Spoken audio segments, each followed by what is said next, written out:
Curtain up. Music that we can't hear, but that's okay. It's up. And oh boy, oh boy. I forgot that I have to keep refreshing my YouTube page for some gosh darn reason. Okay, we are up. I hear me, I hear On you. stream? What? I missed what was said. I was listening back to make sure that we could all be heard. Rowan Rob was being a said we were smartass. up, and I said, on stream? Yes. Oh my. Always and forever. A good soldier stands at attention at all times! Oh my. Good to know. Are you a good soldier, PJ?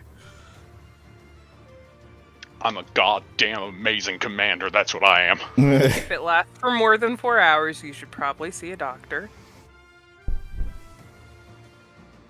Alright, what about 4 centuries? You're that old? That's not what I asked.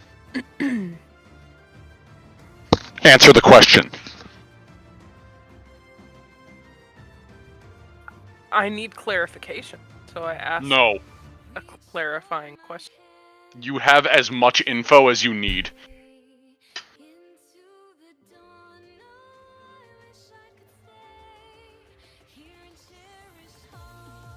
If you're up for more than 4 centuries, then you probably have rigor mortis. Yeah, you're probably, And you're perfectly embalmed. Oh my god. Oh my god. you know, if you die with it, erect, it stays as such. Is it because of the rigor mortis?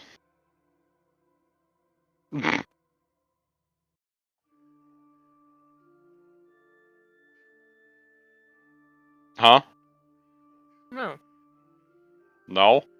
I said, I don't know. Because Oh, rigor mortis you weren't being picked up. Rigor mortis... Let me put the mic closer to my face. Oh, yeah. Oh, yeah. Oh, Rigor mortis affects missiles. Missiles. I thought you just straight up said missiles. And I immediately... Yeah, you know what? I thought of a few things. You know what? They definitely affect the missiles. It's fine. I also need to turn you down a little bit now.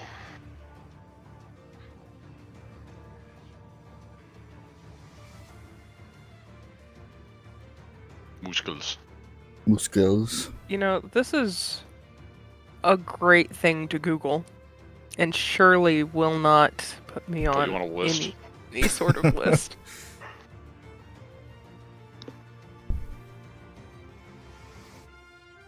Hey, you know, sometimes the dead need love too.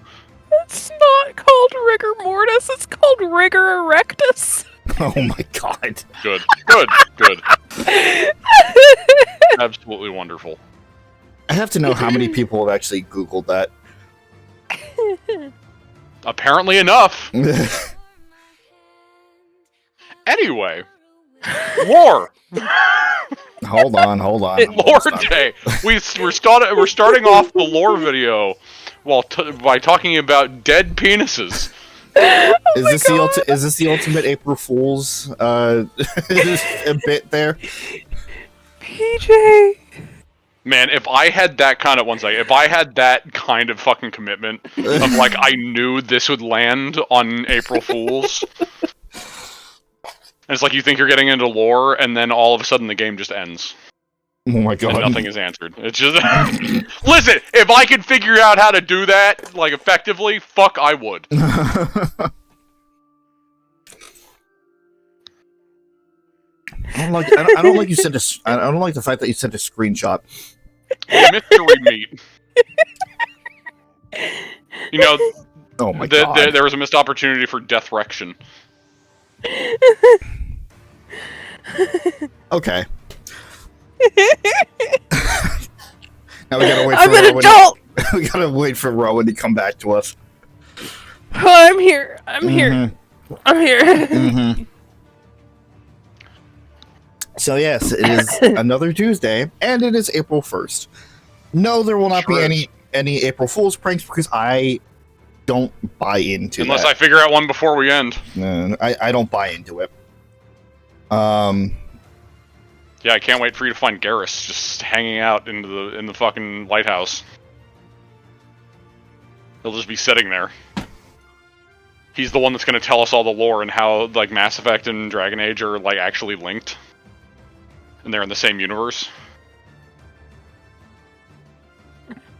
I'm excited for that. Could you imagine? It'd be great. Yes, I could imagine. Oh, shit.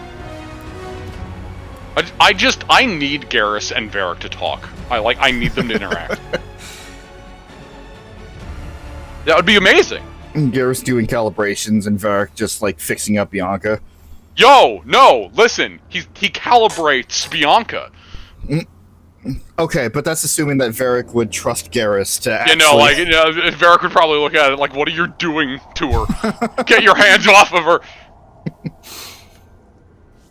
Only I can have my fingers up in Bianca. Okay. That's not out of character, let's be honest.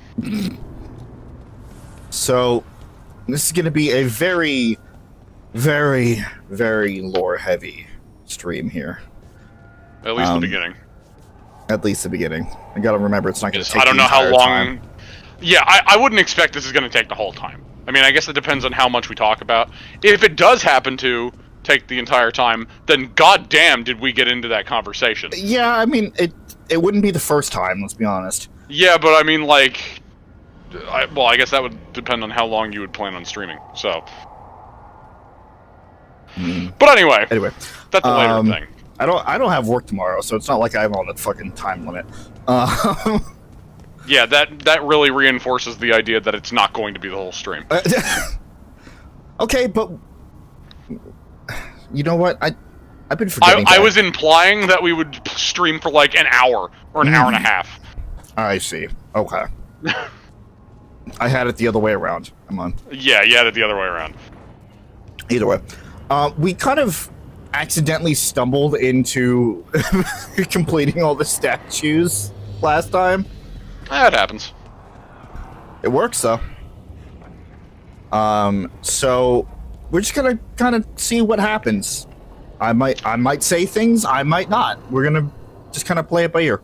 Yeah, we already did a bunch of disclaimers before the stream to Rob. He can talk in between. The main talk will be after we see all of them, because that's when all the info will be on the table. Yep, and I have to remember that when I do talk, that the silence is not indicative of anything wrong. It's just that you don't have, or you can't say anything at the moment.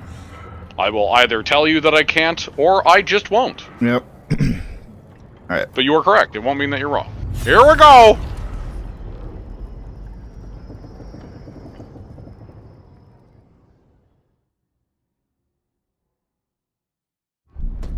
Ah! You cannot do this, Algernon. You swore that we would give up our commands when this horrific war was over. Our people need our leadership. If you're unwilling, leave. Our people must rebuild, and we must help unite them. So, we did not fight for freedom, but to conquer this land and our own. We fought to win, and now the Evanuris are as gods. I do not answer to Mythal's annoying lapdog. The people are afraid. They must believe in something. They need strength. And wisdom. They need gods who can protect them. We are not gods. You will learn that. Every lapdog hides a wolf inside.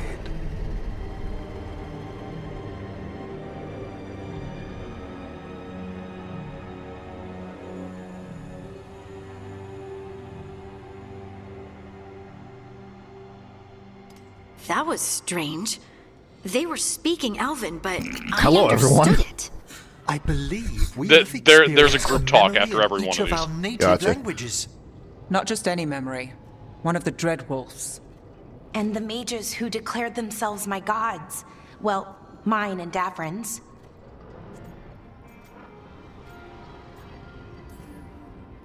Given what we've seen them do, I was expecting someone to do something epic. Right? It was so mundane. Nothing grand or cosmic. No setting fire to the sun. It was just talking. Politics. Gross. I wish they were monsters. Something grand and terrible. Seeing them like that, they're no better than Tevinter nobles. But no worse, either. They were people. And people can let you down. All right. What else can we take from this memory? Elgranon was hungry for power. Did anything he could to get it, and to hold on to it. Then Solas, furious at Elganon's installing himself as a despot, started his rebellion. There's another moving part in this. Mythal. She was keeping the peace. Mythal and Solas were close. The Inquisition found a temple to Mythal, and there were wolf statues everywhere. Then she sides with Elgranon over him. A betrayal.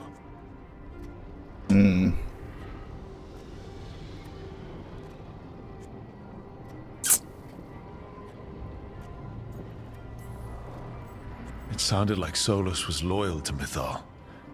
What did Elganon call him? Mythal's lapdog? And then she grabs power alongside Elganon instead of standing for her principles. I'd be angry too. Angry enough to start a rebellion?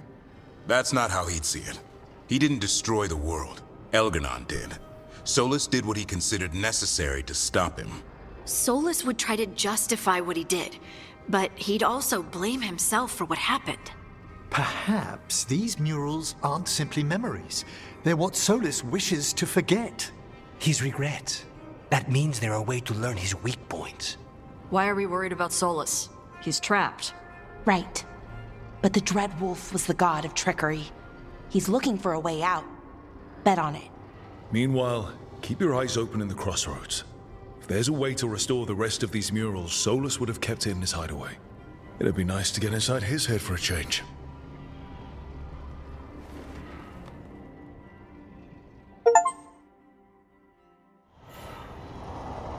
Okay.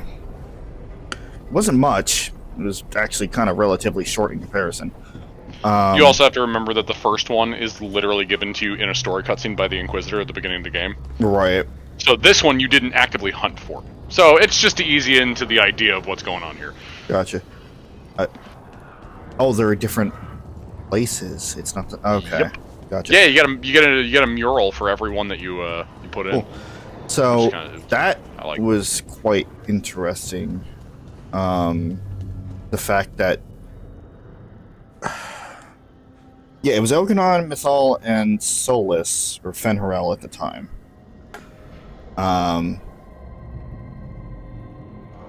But and he you was know, Solas first. Technically, right? Right. I mean, Fen'Harel's just a title, but yeah. Right. Fen'Harel was, I guess, technically after he started the rebellion. Okay. And Mythal wound up betraying him, but then at the end of Inquisition, we see them reconvene, and they seemed fine with each other. Seemed to be even closer than usual. So do remember though that they were apologizing to one another. True. So I guess that may fill in the gap.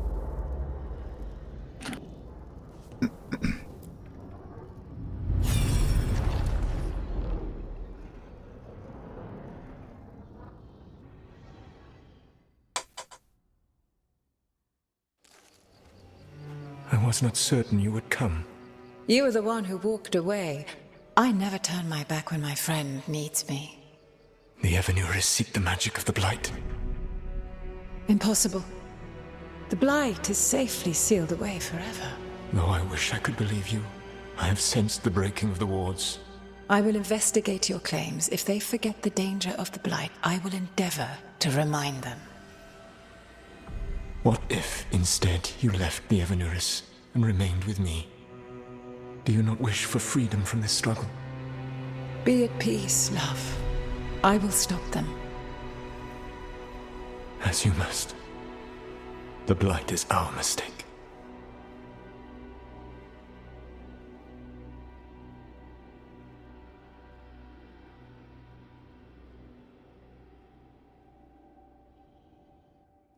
Did Mythal call Solas love in that memory? That's what it sounded like. So they were doing it. The elven Thank you, gods were Tosh. free with their emotions. They felt things deeply. The way they express things, well, it feels romantic to us, but that wasn't really how it was. Back then, I mean. Nah, they were doing it. Tosh, shush.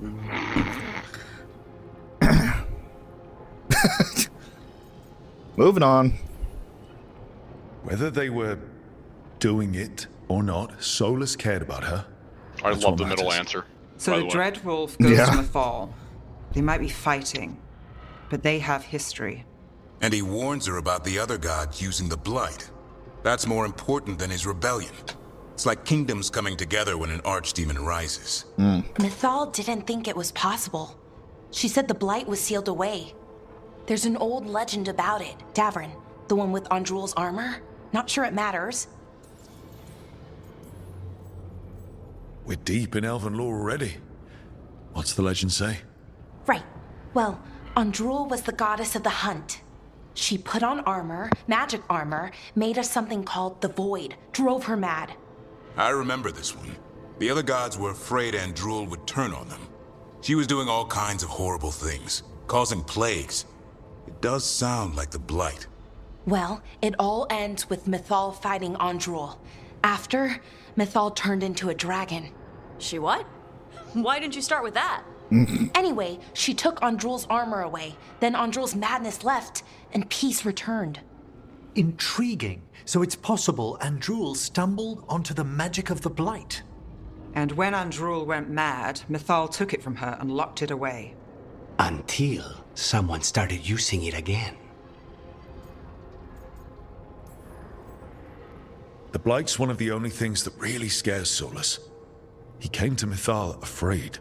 And she took it seriously, too. So Mythal goes off to investigate what Solas says. Then, what? It's too clean. Seems plenty messy with them doing it. But this isn't just a memory. It's something Solas wanted to hide. What's the crime?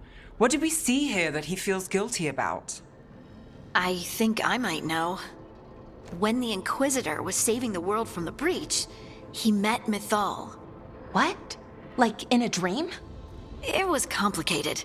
She helped the Inquisition. There was a magic pond and a dragon. Nice. The point is, she also said the other elven gods betrayed her, killed her. Okay, sorry. Point of order. If they killed Mythal, how was she still around to help the Inquisition? Rook, as a fellow watcher, you know there are ways. I'm not saying she couldn't help from beyond the grave. I'm just asking how. Elven god magic? She'd spent centuries gathering strength and sharing people's bodies, I think. If it was a truly benign possession, that speaks to her character. Solas goes to Mythal, the one semi-reasonable elven god, for help, and the other gods kill her for it. I imagine the Dread Wolf's rebellion heated up significantly after that. Right. And Mythal wasn't there to keep the other gods in check anymore. Well, it's not just that she died. What do you mean, Tosh? It's... Ugh. There was stuff he wanted to tell her, but he waited too long, and then she was dead. He never got to make it right. That twists you up. That's it. There's our crime. Doesn't really tell us anything we can use, though. We know more than we did. That's something. Then I guess we keep our eyes open if we come across more of these memories.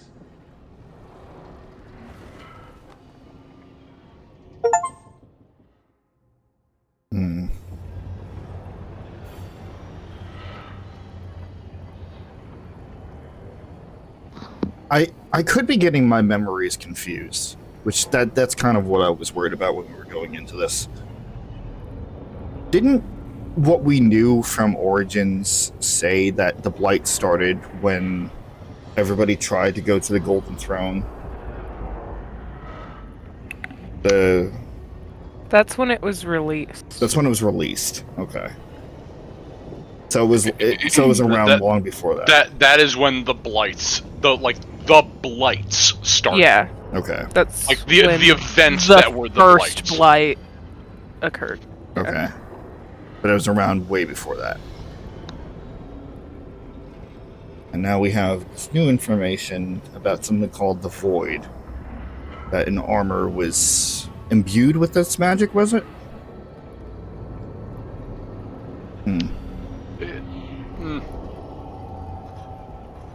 Or made like crafted from it? Well, it was implying that while that's like kind of the story version, it's like that was supposed to imply that was essentially the Blight. But they didn't call it the Blight. It was called it was just a Void instead of the Blight. It was just like fairy tale, like down the generations it morphs kind of thing. Gotcha. So they were trying to straighten out. It's like, oh, in hindsight, it sounds a lot like the Blight. Oh, okay. So it was just it was a piece of armor that was made from the or imbued with the Blight. Either that or like it's the whole passing down stories thing of like, I mean, regardless of what it is, it's like they got their hands on the power of the Blight somehow. Okay. And then somebody fucked up, they locked it away, and now they were trying to undo the seals to get at it again. And only Solas and Mythal were the ones reasonable enough to see that something was wrong with it.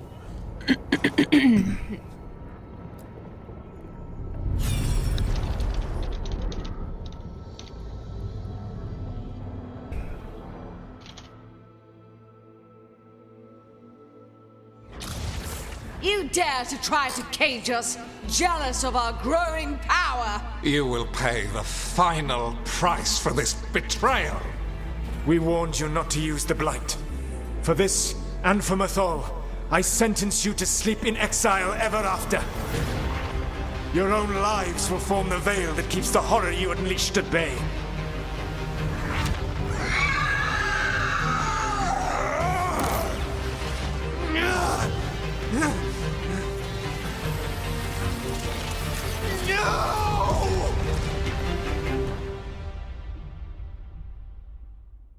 So he locked the gods away and created a veil between this world and the Fade. I mean, they were terrible, no question. But what he did, it didn't just stop them. It destroyed our culture, our world. It wasn't just to stop them. It was to stop the Blight. We've seen how bad Elganon and Gillenane are. Imagine all 7 corrupted gods running wild. So he created the Veil just to keep the elven gods locked in their prison? Yes, to keep them from accessing the Fade. But was the creation of the Veil around the world an accident? You heard him yelling. That's not the sound of a ritual going right. What do you think, Rook? Oh boy, what Yeah, it makes sense. Honestly, it's a little terrifying. I've studied the Fade for years with the Watchers. The idea that the Veil, a fundamental part of our world, was an accident as Solas sprang his trap. Astonishing. How little we truly know. And a good reminder not to start spells you don't know how to finish. I had another question, and I'm sorry, maybe this doesn't matter, but Solas trapped the blighted gods in an ancient elven building, right? That's what it looks like. Maybe a palace? Fancier than what I've seen in Arlethan, at least. And then, the Magisters were lured into the Fade. They broke in, which let the Blight escape, and turned the Golden City black. Right, and the Black City hangs in the Fade, a little reminder of their mistakes. What's wrong, Lace? It's just... the Chant of Light says that the Maker built for them the Golden City, the center of all creation. But if the Golden City was an ancient elven palace, then the Maker didn't build it. The elves did. The Chant of Light is Andraste's visions from the Maker, but it sounds like it's wrong.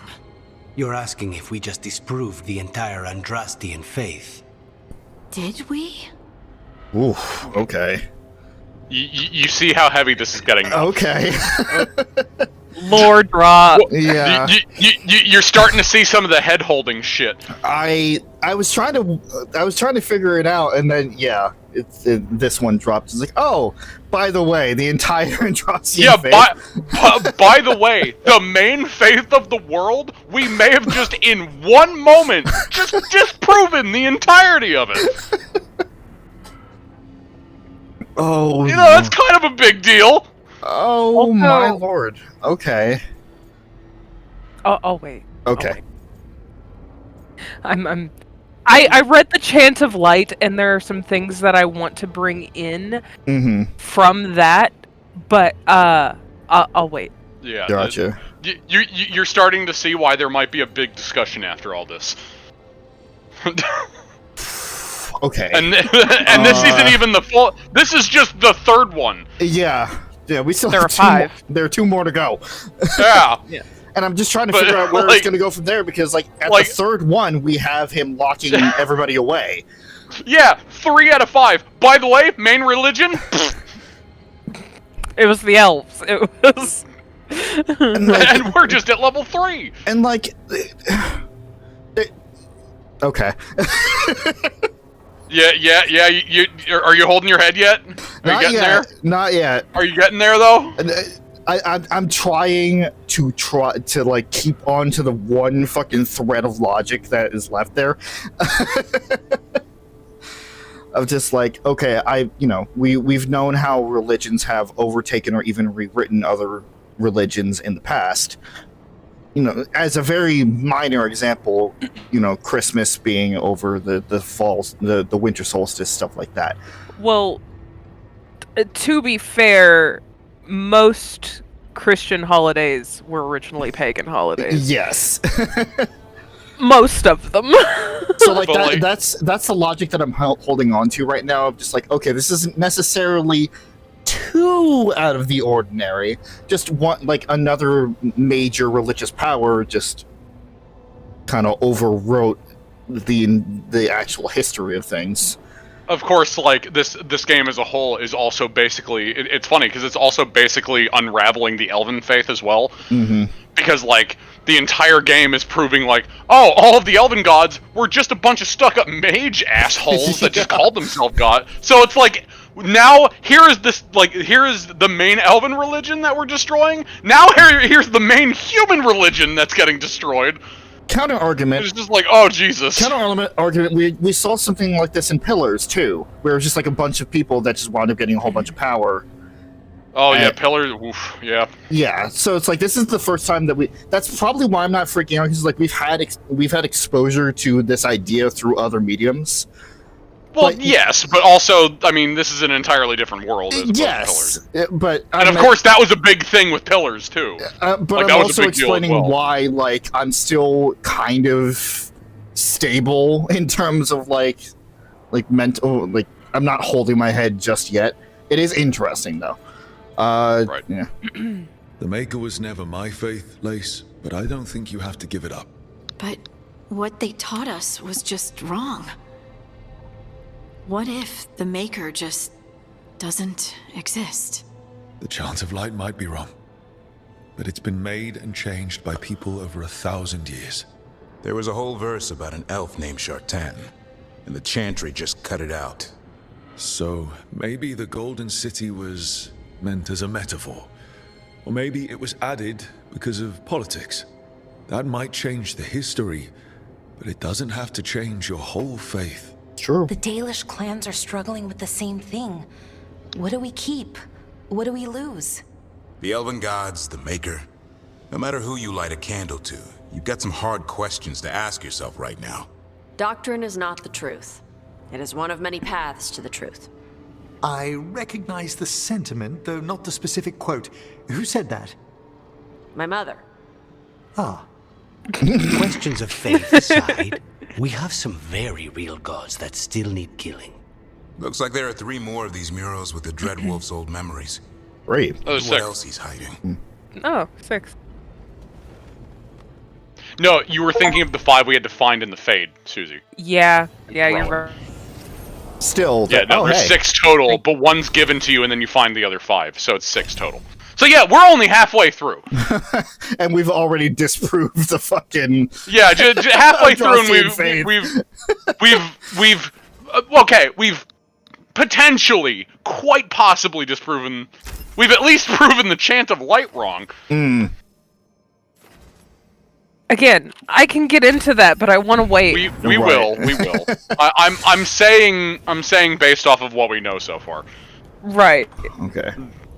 Still, woof. Because I'm... Because Dreadwolf. Like, I'm getting itchy. Yeah, I know. Yeah, we're getting there. We're halfway through. You're getting the shakes, I know. Since Rowan and I saw this in our games, we've been waiting for this moment in the stream. I know. And I will let you know, anything that I might want to say right now that I'm holding back, I'm sending to PJ so I don't forget. It's true. Alright, number 4. What happens afterwards? Where can we go from here? Seriously. Let's find out. You have so long observed the world. Why not consider joining it? But I have no desire to live as humans. I have the Fade. Besides, this talk of taking on a solid form. I think you underestimate the danger.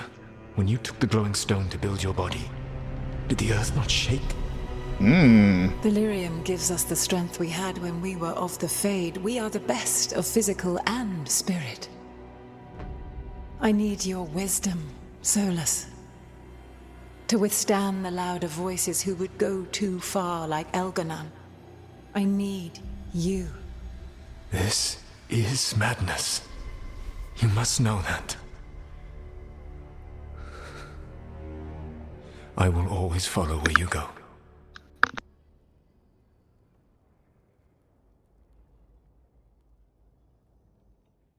What?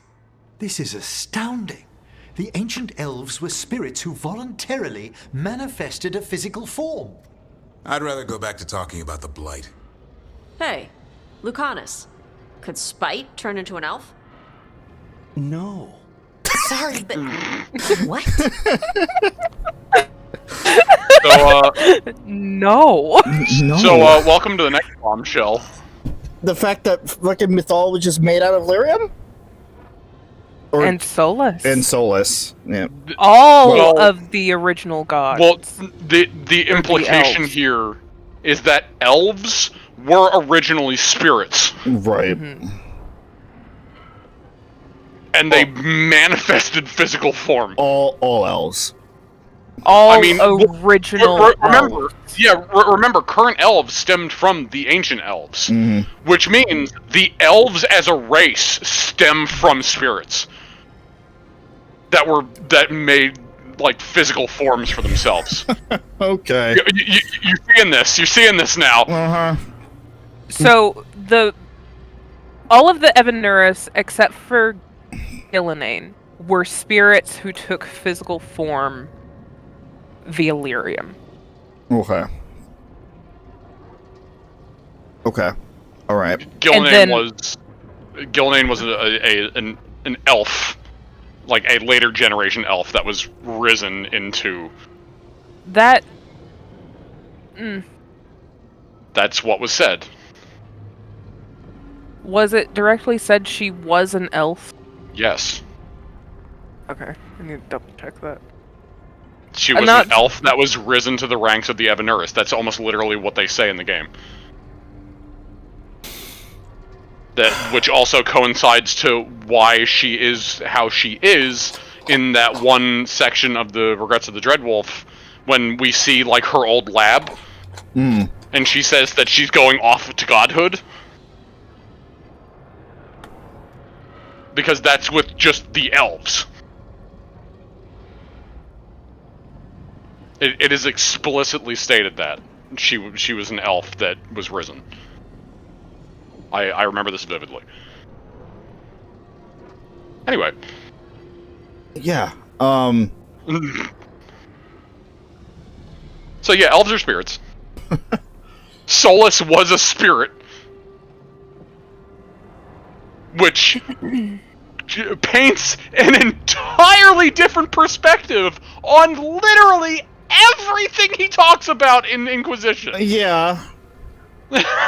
And it also explains why he has such a connection, deep connection to spirits, obsession with the Fade. Yes, because it's basically his like home. having it's basically but like being a historian for your own race. It's like knowing about your own people. Like that's why it's like and I'm thinking, because obviously we've done runs of this world state off stream. Like I've done runs of the. Remind me. This is kind of spoilers for a certain world state, but when you kill Liliana in 1, and then she miraculously comes back in 2 and 3, and then you get the ending. Was that? It is referred to. She's referred to as a lyrium ghost. It is not quite. It's not quite the same. Well, that's never been fully explained yet. Okay. So I just there's information I just don't have. Okay. Unless for some reason it talks about that in like extended media, like the comics or some shit like that, which I don't know. Mm-hmm. But as far as I know, that has never been explained yet. But the only thing that I've seen that a lot of people agree on or have seen is the fact that there's heavy implications that she is something known as a lyrium ghost. I don't know the details of that. Wait, who? Liliana. If she dies, if she dies in 1, she's now again. I don't even know if that's 100% true, but that's the most info I have found. Right. Is that she's referred to as something called a lyrium ghost. I don't know what that is. Okay. I don't know the details. Because it's just like it feels like it's along the same path, even if it's not the same result. That was one of the first things that popped into my head when we were running. I mean, maybe not. If that's the case, we just don't know yet. If that is something that's going to be explained at some point, which I would love if that was the case. But we'll see. All right. So elves are sort of spirits. What do we do with that? To be clear, this memory only shows that the first elves originated from spirits. Belara, you and Davrin are no more spirits than anyone else conceived naturally. Conceived naturally? Guess I'll go ask my mother. The knowledge that an entire people were formed from a mass manifestation could change our entire understanding of magic. If we let it out, is that the right call? Do you want bigoted humans yelling about how elves are demons? Davrin's got a point. World's not short on small-minded humans. The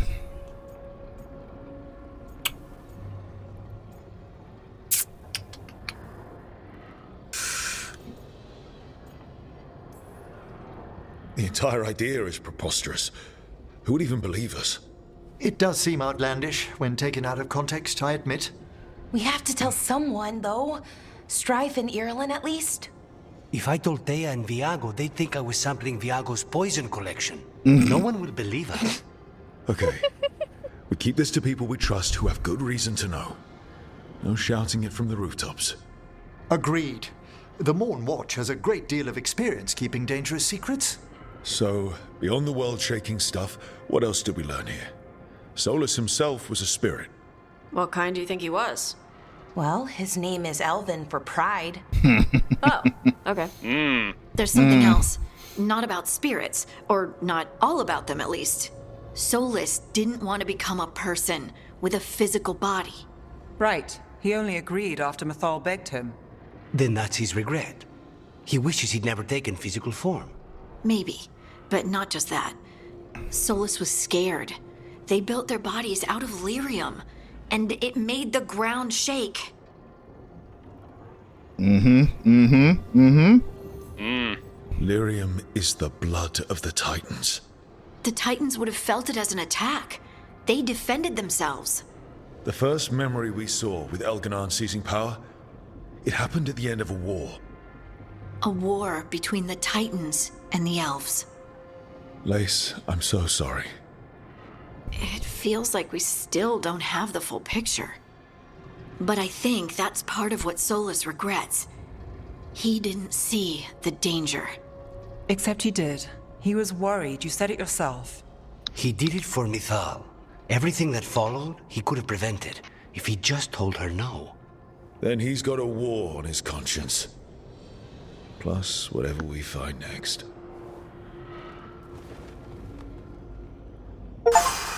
Okay. More bombshells. Yeah. I'm hearing the exhales. I'm hearing the exhales. Yeah. I'm hearing those head-holding exhales. Okay. So yeah, not only elves come from spirits, and this just unearthed the whole thing of elven titan war. Mm-hmm. Yeah, the Titans that seemed so fucking insignificant, they were just like in a random DLC in Inquisition, and now not only are they related to Harding's personal quest. Do you remember in Inquisition Solas's personal quest where you go find his friend? The one that the mages captured, right? Uh-huh. Yeah, I remember it. Do you remember what kind of demon that was? No. Do you remember what kind of spirit he says it was supposed to be? It was... no. Yeah, okay. I was gonna say, if he doesn't remember what kind of demon it was, I'd be amazed. I had to ask both, but... It was a...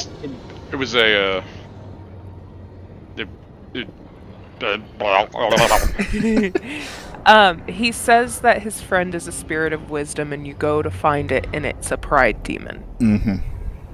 Okay. Also, this really shines a light on the fact of how, Solas's name is literally pride. Now you find out, that's really on the nose. Mm-hmm. Like, no wonder his name is so simple. Yeah, and also the fact that, let's say that he was a spirit of wisdom, that means that being in a physical form somehow corrupted him or his ideals or anything like that. Could be. Or that spirits can sway from demonic form to spirit form based on how strong their emotions are. I mean, this also shines it in a different light too, because this is based off of spirits that we know, not spirits that have taken physical bodies made out of fucking lyrium. It's a bit different than what we've been familiar with up until this point. This is Go ahead. We did also see that spirit of wisdom go back to the original form, but it was wounded to a point where it had to be killed.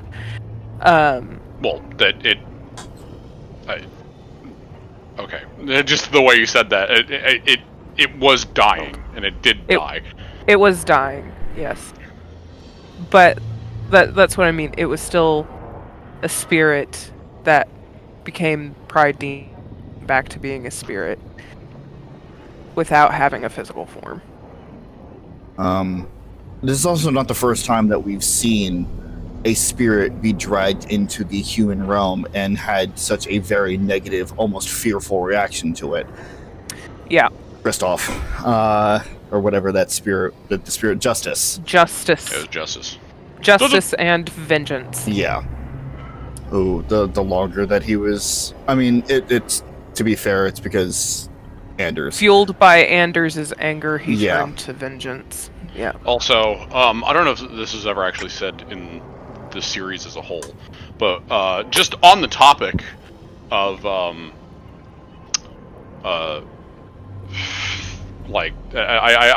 probably going to end up saying this in my series too, because I remember saving this for this reason. But I'll say it in this series as well. The name of Solas's personal quest in Inquisition. And I may have said this off stream to you guys, I forget. I know I at least said this to Rowan. But the name of the quest is named All New, Fated for Her. Which, fun fact, that's actually an anagram. If you rearrange that, it spells out Dreadwolf Fenrel. by the by. Oh. Okay. Just fun fact. That is kind of neat. Also, something interesting, if you go back to a lot of the main quest things, like the quest that is titled What Pride Had Wrought, you think it's talking about Corypheus. But now we know that Solas started all of that. Yeah. There's a lot of underlying messages throughout the entire game. Ooh, okay. Yeah, it's like a huge bomb. I'm hearing the hands getting closer to the head. I'm hearing it. I'm hearing it. And we still have 2 more. That was just 1 more. I'm getting all over. Oh, the lore is Man, so it would be so much more impactful if your internet would fucking cooperate. Yeah, I know. I don't know why sure it's doing this. I'm getting like the tingles on my shoulders all over again. Rowan is vicariously reliving it through you, Rob. Right. Yeah. That's generally how these streams be. Yeah, that's the reason I put you through things. All right. Number 5. All right, here's the next one. Oh, this looks good.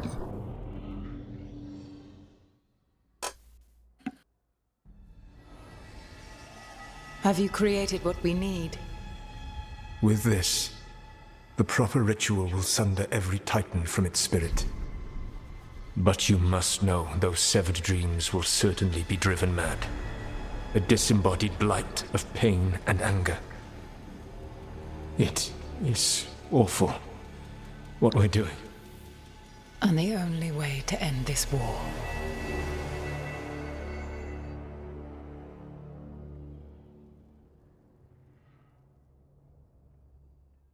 Solas made the weapon that killed the Titans. No, not killed. He cut away their dreams and left them broken and mindless. He passed me in the halls of Skyhold for a year. He made polite conversation, and he knew. He knew what he did.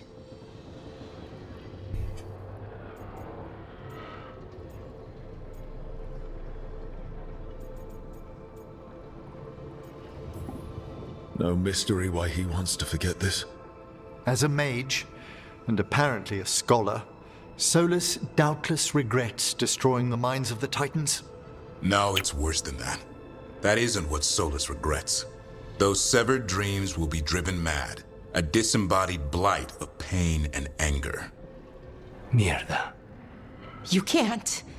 That's not possible. When a warden hears the calling, it's like a song in their mind. Sound familiar to you, Lace? The song of Lyrium. Of the Titans.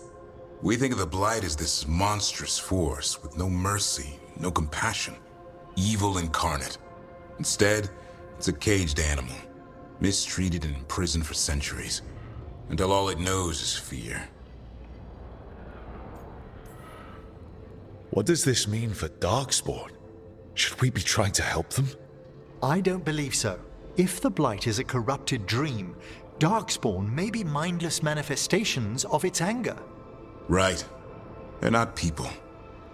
We're never going to get through to them. The Titans are a problem for later. We have Elgernon and Gillanane to deal with now. And then I want Solas to look me in the eye and answer for what he did. Each of these memories has been a deeper regret, and almost all of them involve Mythal. Only one mural left to uncover by my count. If we find it, we'll see what's worse than this.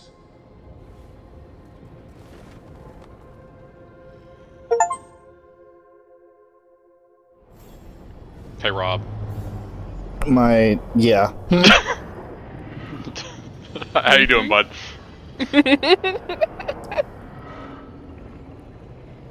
Okay, so... I hear it! The head's in the hands! I'm hearing it! See, it's funny because this is the one I was referring to.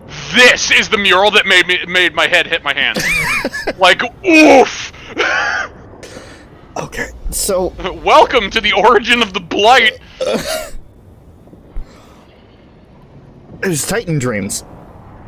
It is the corrupted dreams of the Titans which is also the reason why dwarves can't be mages, is all because of Solas himself. Because they were at war with the Titans and they severed their dreams from their bodies, and that became the Blight. So they made the Titans tranquil, essentially. Kind of, but like it yes, but also like it kind of killed them, but like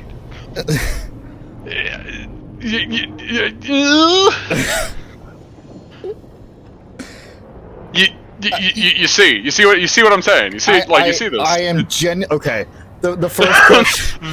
There's so much to unpack with this one. There's so many fucking facets about this one alone that's just like oof, fucking oof. The first question that comes to mind is now it's like, is Solas a victim? Is Solas? I mean, obviously he is responsible for this, but like, it feels like he's straddling the line here of just like, he didn't want it. Well, he didn't want this to happen to begin with. He had an inkling that when he took on a physical form, shit would be bad. But he did it anyway. And now, like, with all of the rest of the gods locked away, only he and Mythal had to...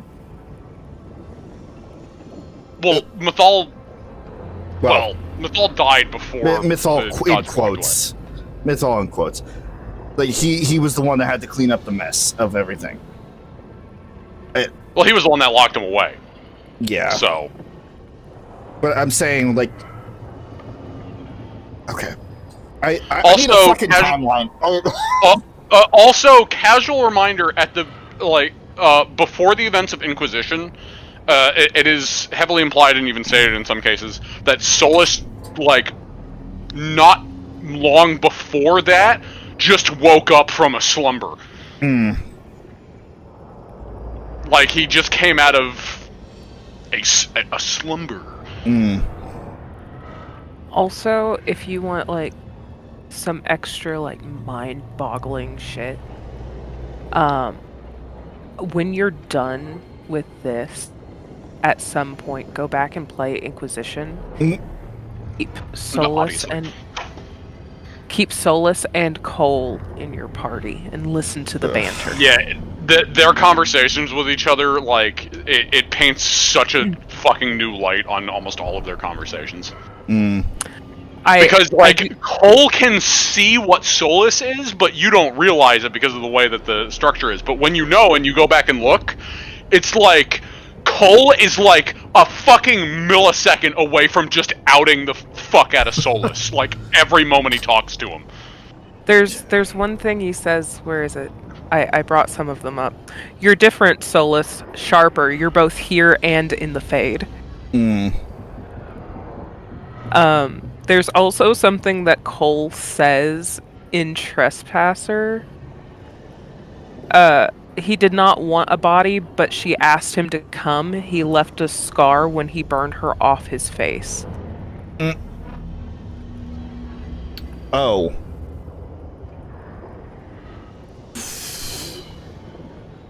I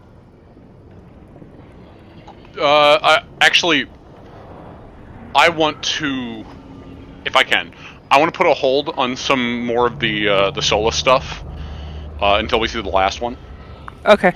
That being said, I do want to talk about the other stuff, the Titans and the Blight. Yeah. Because that's a big thing, because, you know, we've been introduced to that since the beginning of the fucking series, in Origins. You know, the Blight was the main problem. The irony of the fact that... Okay, first of all, it makes sense that the Deep Roads are now connected to a dwarven settlement out of everything. Yeah, and that's where the Blight hangs out, deep underground. You know, Titan territory. Yep. Like, that shows why that's where it is essentially housed. That makes a lot more sense now. Yep. And yet, and that's why it affects even the Earth itself in its corruption. Which is even more ironic that the dwarves, which are, you know, the children of the Titans, are constantly fighting it. Yeah, that's... Which, that's like a huge irony. Yeah. Also, the whole Song of the Stone being connected to the fucking calling is wild. And makes complete sense.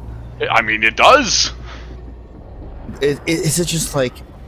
Yeah, I guess it's one of those things, just like... It's just the Titans trying to, like, come home. Or call to their dreams. Especially when they're within the Wardens themselves. I think. Unless I'm...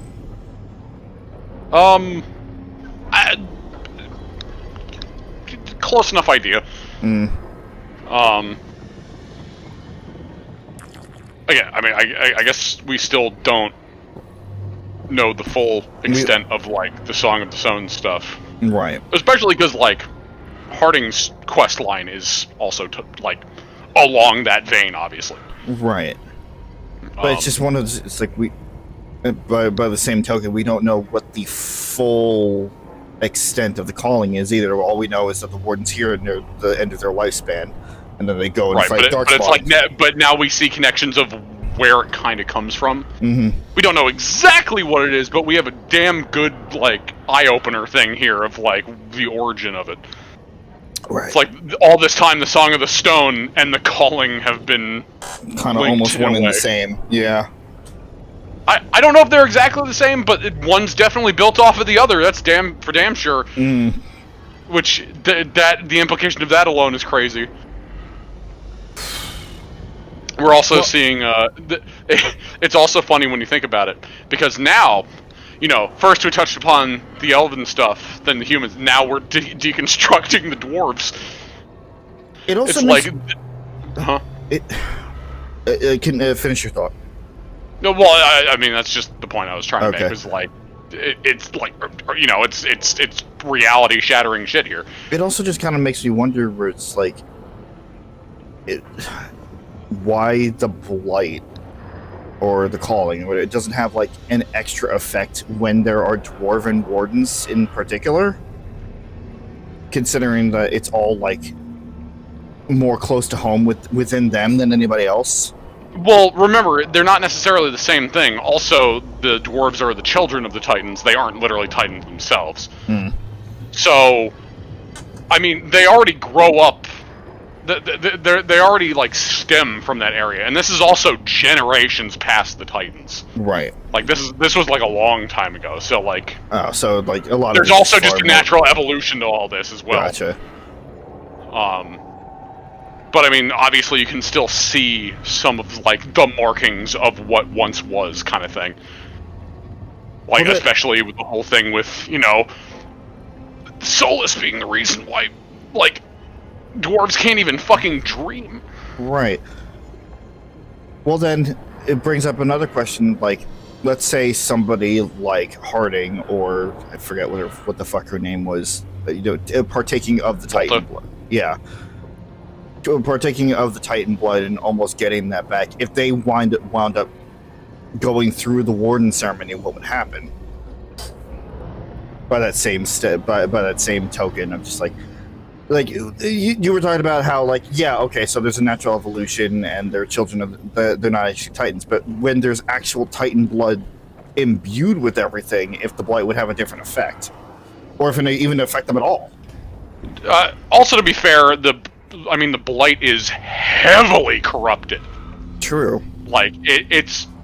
But like, wasn't there, like, a thing of just, like, we finally got down to the Titan heart and, like, we couldn't see any trace of the blight whatsoever? Wasn't there a mention made of that? It seemed like it was pure lyrium, yes. Yeah. So, of course, when we were down there, I mean, we weren't seeing red lyrium anyway. True. That was mainly just in centralized pockets, which, as we've learned before, red lyrium is literally just blighted lyrium because it's just blighted blood of Titans. Right. Which means it's just corrupted. And, I mean, we also know that red lyrium works surprisingly differently than normal lyrium. Mm-hmm. So, like, that alone It's like it changes it by a lot, so it's just that heavily corrupted. Gotcha. I mean, we are also talking about the fact that these are the dreams of Titans, and it's literally manifesting like fucking boils and tendrils and shit. Yeah. Like, it is heavily corrupted, so Gotcha. It's not quite the same as it once was. Right. Because it's festered in itself, especially being, you know, locked away. Or, yeah, for thousands of years. Yeah, so it's like, it's a festering wound, essentially. Mm.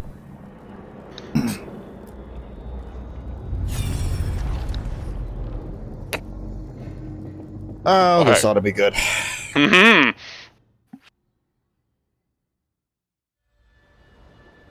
I knew that you would find me soon enough. You need the power of a god. The strength that I alone still carry. The blighted Evanuris will soon break free from their prison. I must make a stronger one that can contain them. While the prison is important, it is not the only goal you seek. Why should I not tear down the veil and bring back immortality to all the elven people? They deserve it. The elven people of today do not deserve to see the world they love be torn apart to salve your conscience. I must fix what I have broken. I am sorry. As am I, old friend.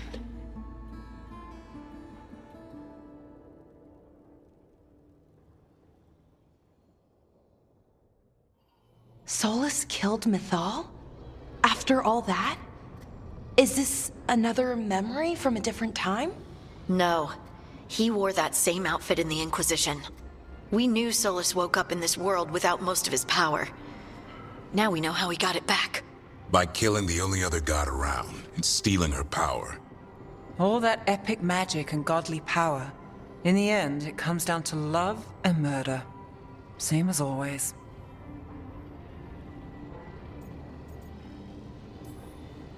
So we've got all the Dreadwolf's deep dark secrets. Anything we can use? He's being honest about fighting the Blight. Whatever happens, he won't risk letting it back out into the world. Agreed. But he has a plan to escape that prison, and not one we'll like. He turned on Mythal, the one person he was actually loyal to. There's no way he won't turn on us. He's a spirit, or was once. He might be able to possess someone, affect minds, all the things spirits do. He created the veil. His very nature is tied to it. That will be a source of strength, but also a potential weakness. Mythal has him all messed up. Anything about her or Elgernon is gonna make him angry. Sloppy. Solas thinks he knows what's best for everyone. Anything he does, he'll do while telling himself he's the hero. The bad news is that the god of lies and trickery is almost definitely preparing to betray us.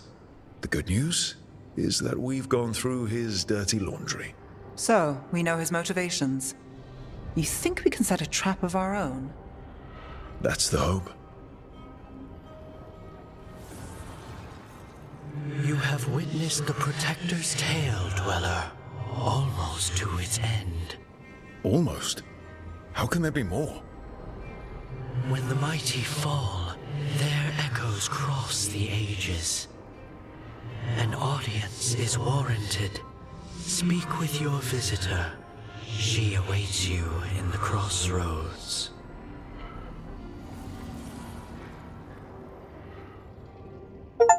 No, there's nothing head-holdy about this one. It's No. pretty much exactly what we saw at the end of Inquisition. No, the last three are the main head-holdy ones, especially the last one. Yeah. Like, it's tough to beat the last one. Right. Like... Okay, so we got all of his power back, and of course this is not taking taking into consideration the fucking old god soul and that whole plot line, because it doesn't exist anymore. Although it makes me wonder that if it was still in play, how it would change the outcome of things. If it would make him even stronger. I mean, that's all guessing at that point. I know. Also, before we go through here, before we go through. Yeah, I guess we should just talk about it a little bit more. Yep. Just hold your horses for a second. Because I mean that's all the statuettes. So right. So yeah. we're basically obviously it said there's one more thing, but like that's most of the lore we're working with here. That like we're caught up to date now. Right. Because obviously that was the end of Inquisition, which we finally have context for. Yep. After all this time. PJ, is this next thing what I think it is? I assume so. Hi, Moon. Hello. Oh, hello, Moon. No, we're in the lighthouse. Yeah, we're going through heavy Dragon Age lore right now, so bit different than the normal thing we're doing. Anyway, yeah, there's more. Yes, Rowan. Okay, yeah, that's what I thought. I mean, it's not like the immediate thing. It's a conversation and then that, if you remember. Yeah. Anyway. So yeah, we finally have context for the end of Inquisition. Mm-hmm. So, like, he did in fact kill her. Right, yeah, she's gone. And by extension, Flemeth there. Yep. So that was literally him absorbing god power. So he could have god power. Right. To do all this shit that he's doing. Which would explain why he seems so much more powerful in this than he did in Inquisition. Mm-hmm. Because literally in all of Inquisition, he didn't have the god power. Right. Until Trespasser. Which in Trespasser, as we saw, he could literally turn people into stone. Yep. So, like, that's post-god power shit. So, he clearly got a huge upgrade. Take people into stone. Cut up... I guess not. I guess he didn't cut off our arm. We cut off our arm. They just that was a whole other thing. Stop the anchor from going on. Take the elven symbols off his lover. Just random example. Not that we're doing. Not that that's in this playthrough. I said that specifically for Rowan. Yeah. Well, I mean, and apparently most people that play this because they really cater to that demographic. Some things that I sent to PJ, just to back up on it. Mm-hmm. The reason before that I questioned Gillianane's elfhood is because if you pay attention, no depiction of her shows her with elf ears. And it's really interesting, and I need an answer, but there's no answer yet. Right. And that's why I keep like questioning it and like scratching my head, and it's like, but right. The elf ears though. And, I mean, to some extent, it's always hard to figure out what's intentional and what's not, because obviously there's already been confirmed to be like a few things that were unintentional throughout the entirety of the Dragon Age series. But like even her concept art though. I don't know. Like in every single her concept art, every single depiction in the game as well, like she doesn't have elf ears, and I find it really weird, and I want to know why. Like, did she just cut them off? Like, what? Knowing Gillinane, she could have, but I don't know. See, I mean, yeah, I would share in your skepticism if it wasn't for the fact that they referred to her as an elf previously. Because I know where you were going with that, which is like potentially maybe she was a human. Or something like that. Which we don't know. At least I assume that's what you're getting at. I mean, that's the only logical conclusion by that thought. I need to play it through again, so I can hear the actual audio, because I looked it up, and while they keep calling her the Elven Goddess, anything referring to her outside of that refers to her before she ascended simply as a slave and not as an elf.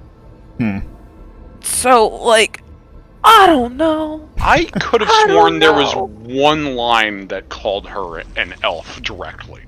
And that's probably before she was before she was uplifted. And I'm not trying to say you're wrong. I just don't remember.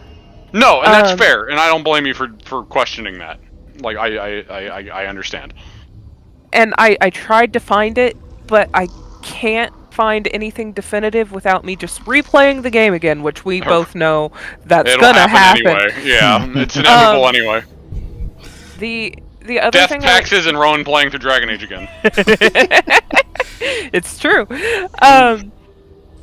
Which, to be fair, we all will at some point. We all love this series.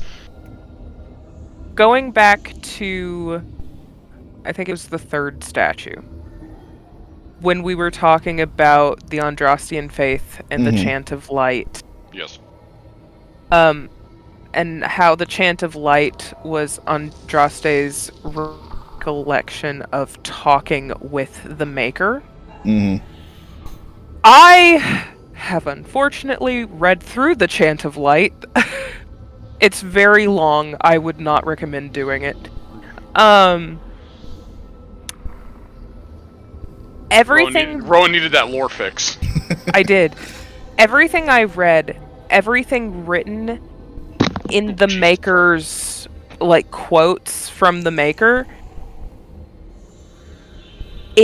it sounds... The way it's written sounds like Elgernon. Which is just a whole other, like... Not that that's been confirmed, mind you. That hasn't been confirmed. This is very likely just my red string on the wall conspiracy. Just so it's said, just for both Rob and anybody watching, right now is Rowan theory territory. This is not what has been confirmed. But, like, if someone is to read through it, and you read those quotes, and the way he talks to Andraste, and you listen to Elgernon in this game and compare it, they're using the same verbiage. They're using the same manner of speech. And when you listen to Elgernon, he has a very particular way he speaks. And I'm just like...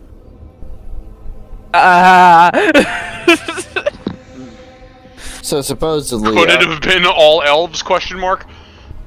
So supposedly, by your theory, Elgernon found some... It's just a theory! But Elgernon found some way to break through the veil, at least communication-wise, and reach Andraste, and basically just guide her in his own, like... Well, we know from what Solas has said,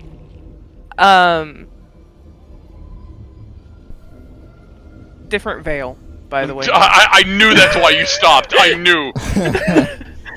Yeah, V-E-I-L. Yeah, V-E-I-L, like a veil. Sorry, that just kind of... As soon as I saw it and you stopped, I knew that's why you stopped. It was very distracting. As a reminder, I cannot see the chat. Yeah. We know from what Solas has said that the veil has slowly been weakening, and that's why he was tearing it down to move Elgernon and Gillenane. So it is possible that Elgernon found a way to at least communicate, especially, like, again, if it's the whole thing where the Magisters found the Golden City, where the Evanuris was trapped, you know, that could have fucked up their holdings even more. Also, while you talk about this, I'm gonna go grab food super quick. Like, it's just...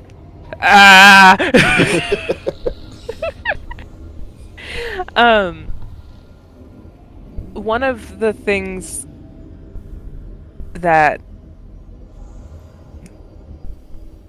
I'm trying to remember the exact verbiage, but generally it's Andraste was looking up at the night sky full of stars, and she hears a voice from seemingly nowhere, a masculine voice saying, "My child," and being very, like,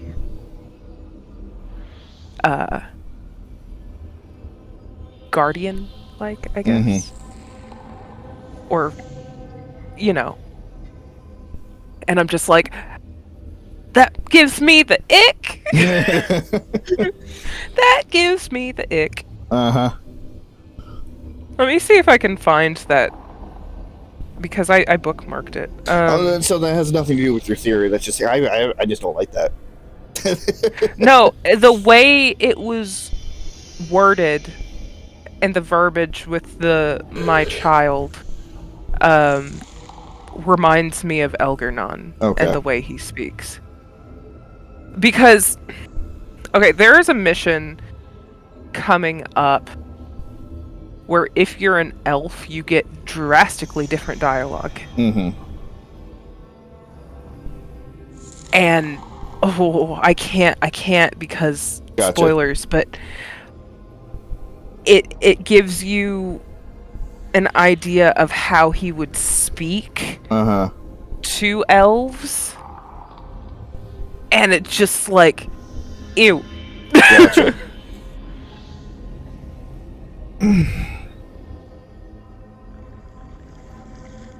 Okay, so the blights, the events that happen are a result of Darkspawn finding a corrupted quote-unquote god that's been turned into an archdemon. How many of them were locked away? It was 7 of them, right? Yes. And if Elginar... 7 of them corresponding with the 7 Tevinter dragon gods. Are we talking about elven gods? Yeah, corresponding with 5 current blights, but now there are 2 left. No, that's why I was asking. Because Elginar and Gillian were a part of that grouping, correct? So if they haven't been corrupted yet and turned into archdemons, that means we have taken out the rest of the... No. The elven gods are not the dragons. The dragons are separate entities. Remember at Weissout how we had to kill the dragon before Weissout? Gillian, it was controlling the dragon. The dragon was like her Horcrux. You know? Each elven god had a dragon counterpart. And those are the archdemons that we have been facing. Okay. Yes. So all 7 of the come on, you can remember the terminology. It's not like a shit ton has been thrown at you. Archdemons? Or Evaduris. All 7 of the Evaduris are still alive. But 5 of their archdemon or 5 of their dragons have been taken out. I believe, based on, I don't know if it explicitly says it, but I'm pretty sure that it is implied that. So the idea is that when an Evanuris' archdemon dies, they become mortal, right?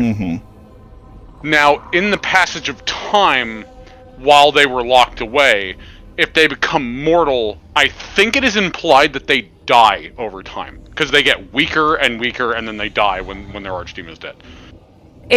Because the Evanuris linked their lives to dragons for immortality. When their linked dragon dies, like PJ said, they are no longer immortal. They also become vulnerable instead of invulnerable. So, again, like PJ said, they slowly over time they died. Or, again, you know, they're all trapped in the same place. Who knows? There could have been infighting, and once one dragon died, they could all turned on that person. There's no telling. That's speculation. Okay. Think of like liches and their phylacteries. Right. No, I'm understanding that part. So, the dragon the archdemon that we fought in Origin, the fifth blight, Yes. It's been 20 years since then. Hypothetically, would that Evanuris have passed away from their mortality at this point, or would they still be around?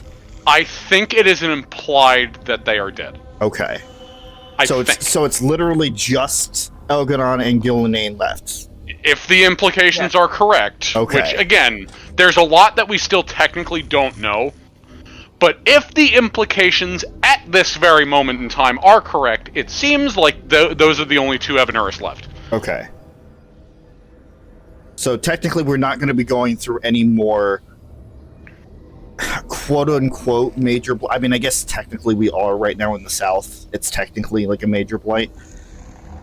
But like, I mean, mind you, there's still questions unanswered as a whole in the series, because there could be a Dragon Age 5. Right. So... But like, we're saying, like, at this current point in time, with the information that we have on hand, if we take out Elganon and Gillenane and their corresponding dragons, because that's how we would have to in order to take them out, that would mean that there would be no more blights, because there would be no more Evanuris connected to dragons left. As of right now, from what you know, from all the information that we have, again, that disclaimer will not stop being said. Right. That is what it seems like. But at the same time, this is still speculation, and at the same time, on top of that, you still have the rest of the game to go through. Yes, but you said that I could throw out my theories. Yes. Yes, please do. Okay, but yes, and I also said, in response to that, I will either, acknowledge that you said that, or I'll say nothing. Okay. I said the same thing. I'm acknowledging that you're saying it. Did you find that, Rowan? I'm looking for it. I don't know if I missed anything else while I was away, because we were talking about Rowan's theories, and then we were talking about archdemons. Rowan was talking about the Chant of Light and how Elganon could possibly maybe be the maker, and it was more just on that. Okay. Again, which is just...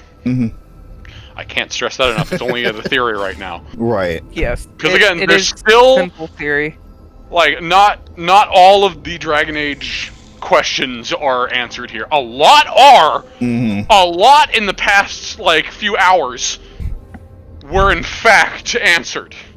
It's only but been. There's still plenty other ones. It hasn't even been an hour and a half. It's close enough. Whatever. Fine. In the past hour and a half, semantics.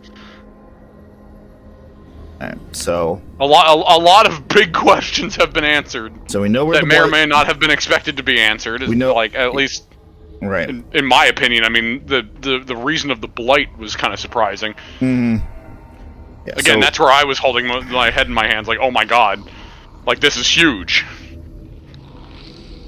So we know what the blight is. We know where it came from. We know what the ancient elves were, where they came from. We know that at least a part of the Andrastian faith has been disproven. We know that the formation of the ancient elves on a planet caused the Titans and elves to go into a war. And we know that Solas, being the only one left after everything was said and done, made a lyrium dagger that separated the Titans from their dreams, basically killing them and creating the blight, because those dreams got massively corrupted and locked away for thousands and thousands of years. Which also, casual reminder, assuming that what Varric said is the truth, assuming that we're also seeing that the dagger was also the red lyrium idol from 2. Again, assuming that's what he meant, which it seemed like that's what he's talking about, but I haven't seen official confirmation on that, but it seems insanely implied just based on what he said. Or if it's not the same thing, it was heavily similar. No, there is confirmation that your current dagger is the idol. It is for sure? It is for sure, because there's an option for Rook to ask. I can't remember who he asks. He asks, or they ask, how did he purify it? How did he fix it? And nobody knows. Gosh, who did he ask? Well, okay, so it is the dagger. Or it is the idol, I mean. Yes. Which, I mean, the implication of that alone is also nuts, because, you know, it was down in a temple surrounded by red delirium. Before we even knew what it was at that point. But, you know, it was still a thing. So, is it the same red delirium idol, or is it a different one? No, it is implied that it is the same one from 2. It's the exact same one. It is what Hawk and Varric found in the Deep Roads. So you're saying that most of it was turned into the sword, but there was some left over and that was turned into the dagger. So, yeah, it's... Again, it's a little bit muddy when it comes to the sword. It was implying that the idol was embedded in the sword. I don't think the entirety of the sword was literally the whole damn thing, but it was at least embedded into it, giving it its power. Okay. Now, the sword broke. The idol, I guess, technically didn't. So maybe it was, like, in the hilt or something. Yeah, I mean, the circle was around the grip at the very least, if I remember correctly. Okay. So it was embedded in it. It was built through it, essentially. And then built again, if wasn't there, like, a similar or not the same sword in Inquisition that you could find? In Inquisition, you can hypothetically reforge the sword. Obviously, I'm pretty damn sure it wouldn't have the actual idol back into it. Right. But you can theoretically reforge the sword. Okay. So... now, I mean, I don't know about... You also have to remember, it's like... what do you look at as canon in terms of items? Because, like... Oh, yeah, you think that the game's gonna acknowledge that the Inquisitors ran around using a fucking spoon as a weapon? A giant fucking two-handed spoon? No, it'd be funny. It's like, reference items are dubious. Right. Yes, Rowan, you fucking lagged, so you were cut off. I know. I was also talking. I was just about to ask my dad to restart the router, so that might happen here in a minute.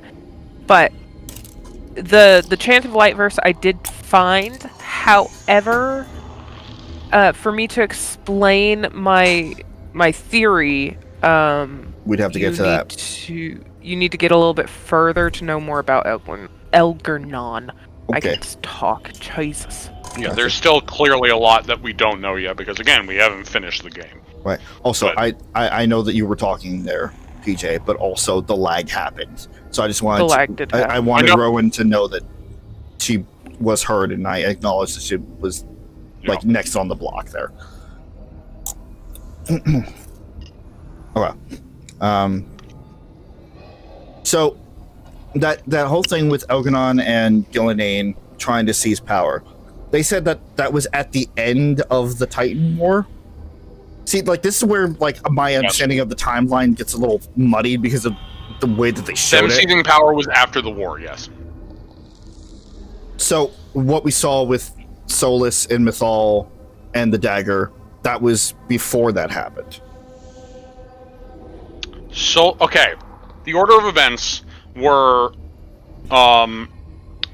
technically in chronological order.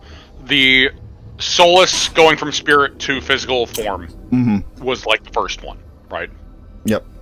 Then came the one with the dagger and Mythal and cutting away the dreams of the Titans, right?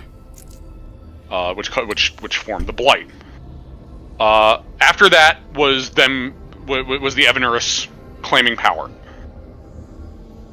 After that was the talk with Solas and Mythal about Solas warning Mythal about the Evanuris. And the Blight. and the Blight. Okay. And then after that, the rebellion happened because they killed Mythal.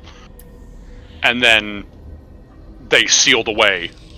Solas sealed away the Evanurus. Okay. Which, Also, back to the Andraste thing.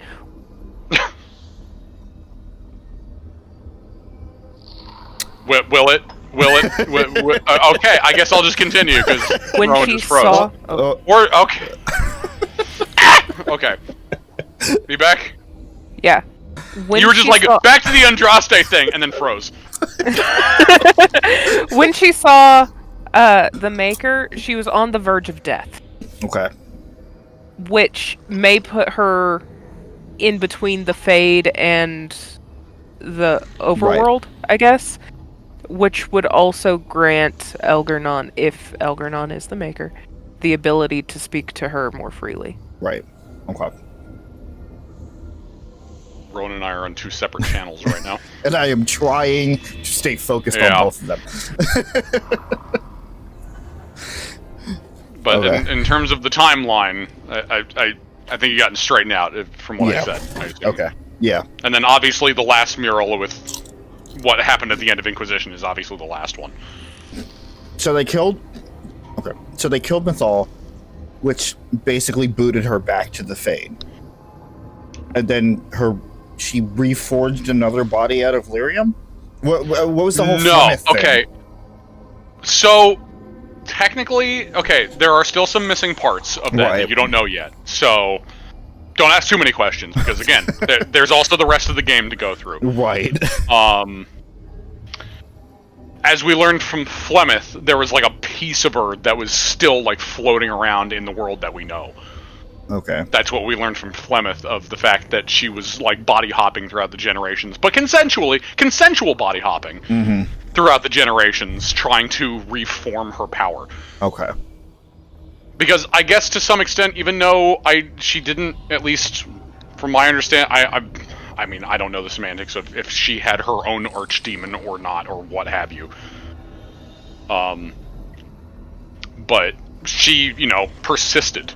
Right. In some way, shape, / form. Which, if that's the case, then that brings up a whole new question, which is if she was body hopping, that's one thing. But then we kill Flemeth, supposedly. We could kill Flemeth in Origins. And then, the piece of her in the amulet just, reforges her own fucking body in two when we bring it to the altar. Well, yeah, no, that was her contingency plan. That was already explained. That's... That was her being able to, and I mean, she has access to that kind of magic if she has magic that is akin to immortality shit. Right. They are mages that are well beyond what we are familiar with. Right.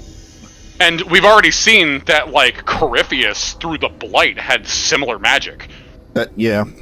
And he had the same exact setup with his red lyrium dragon. He literally tried to emulate what the Evanurus did. Right. If you look at it that way. And kind of did. He if depending on how you look at it, we joked about how it's the red lyrium dragon we originally thought was an archdemon, but then it turns out it wasn't. It was kind of like a proto archdemon. Yeah. That Corypheus made for himself, and again, we couldn't hurt Corypheus until after the archdemon was destroyed, or the red lyrium dragon. So, in a way, that was, a prelude to what we now understand. Right. Of, there is some sort of magic that can utilize that. Right, again. Through the Blight or otherwise. Mm-hmm. So, it's not completely out there, Oh. What I do appreciate, though, is, all of that knowledge in mind.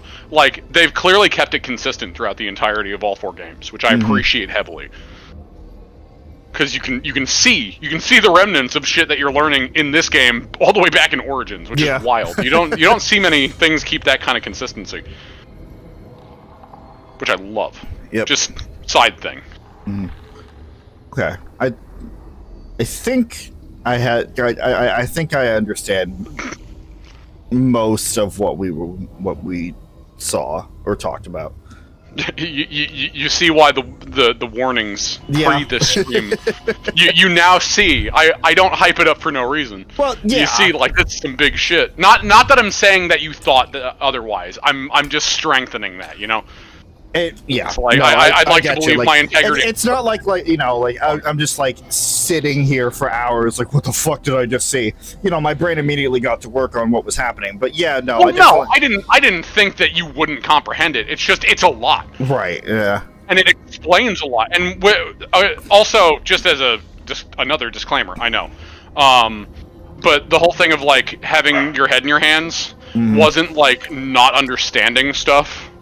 Or having trouble with it, or it being overwhelmed. It's literally because there's just so much, you just need to stop for a minute. Right, yeah. Like, that's what I meant by that. Gotcha. Of like, there's a lot to go through, and you just gotta kind of stop, put your head in your hands, and just think about it. Right. And it's just a lot to process. And what you said before was pretty accurate. It's like, this just feels like another, you know, late night conversation about Dragon Age. Just that's what I was saying. It's like, yeah, that's why I was saying it's like, this could become a podcast episode. Because there's just so much to unpack. Because it's just that's a groundbreaking lore that we just sat through. Right. For like an hour and a half. It was only an hour and a half. And I also want, but like that opened up our eyes to so many things across the entirety of the series. And I also find it funny how like the the hero Ferelden had like just went on for like 20 years at this point. You know, trying to figure out, it's like, oh, I gotta stop calling, I gotta find out about calling. Meanwhile, in 5 fucking minutes, yep. We just happened to stumble upon a statue that just gave us answers that we needed to, like, start fitting the pieces of the puzzle into it.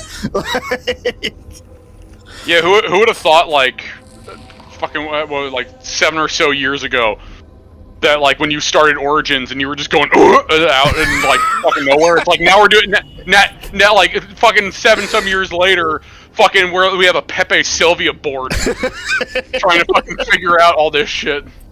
I love Dragon Age so much. It was an investment and it paid off. Like, that's essentially how I could describe it. Because you bought that on a whim. You bought that on a fucking whim. Because I wanted to do it with Chris, and I explained the game, and you were like, "Cool, I bought it."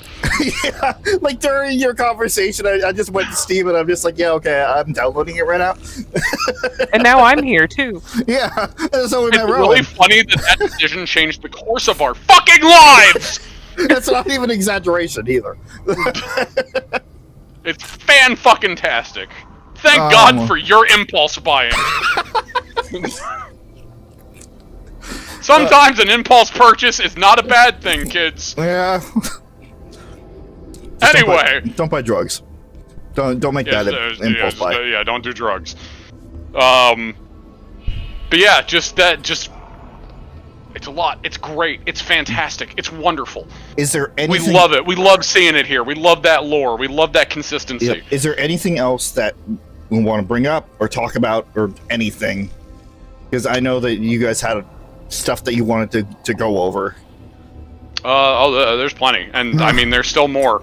Mm-hmm. Again, I went over my most urgent list. Yeah, listen, our main talk is going to come after the end of the game. Fair. Yep. Obviously. Like, there's going to be a lot of talks. There's going to be a lot of things to go over. Mm-hmm. But we're not even done with this quest yet. There's still more!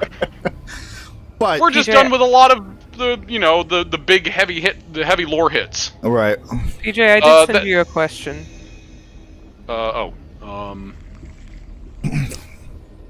If my mouse will work with me, there we go.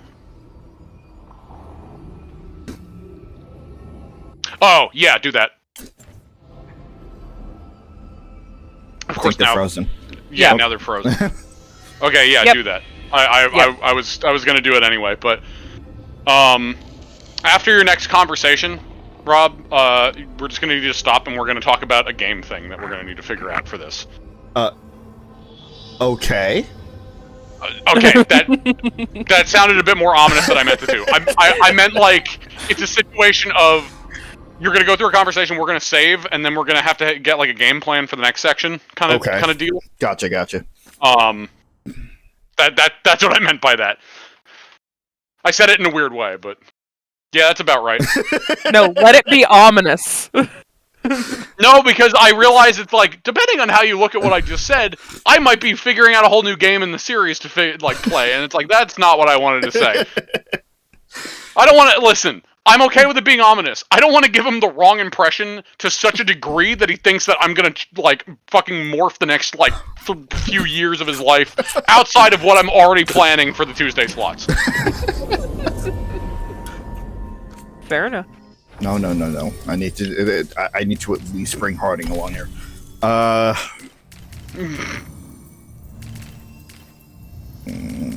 Why not both? Both what?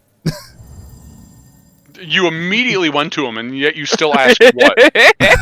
Like, you know what? You immediately went to him as you were asking. I appreciate this game for not holding you to the same thing of like, oh, you need a well-rounded party of like a mage, a rogue, and a warrior. It's like literally you can just bring it. Now, I would like, at least originally, I guess I am a lot more lax on the mentality of like, I would say don't have a full party of, well, not don't, but less recommended to have a full party of warriors. But at the same time, knowing that even the warriors still technically have a way to heal, I just always like having a healer on hand.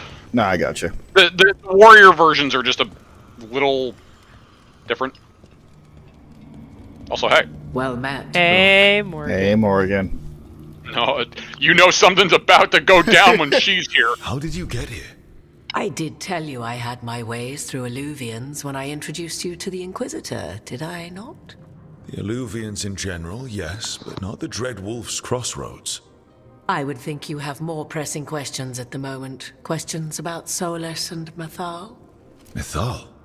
The two gods have always been linked, have they not?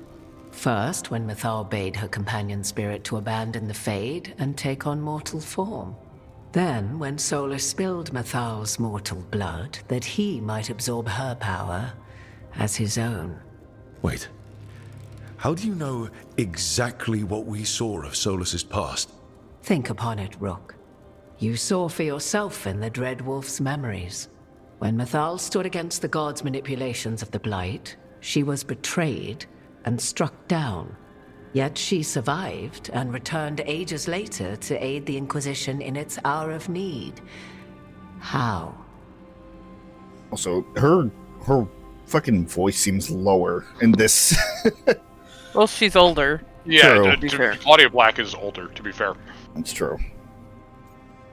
Voices do just generally get lower as people age.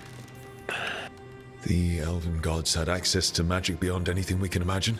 To be sure, but it matters less what they possessed than what they were.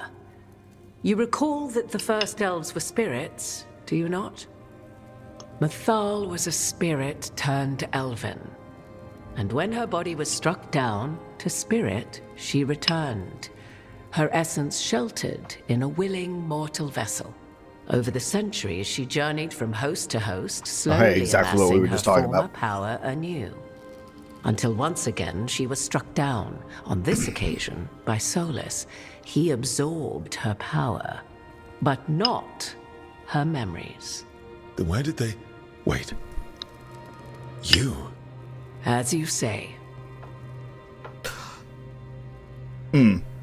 Okay. I like the funny option. That's honestly a very fair question. How complicated will this get? Okay, this has nothing to do with the pool, right? Or does it?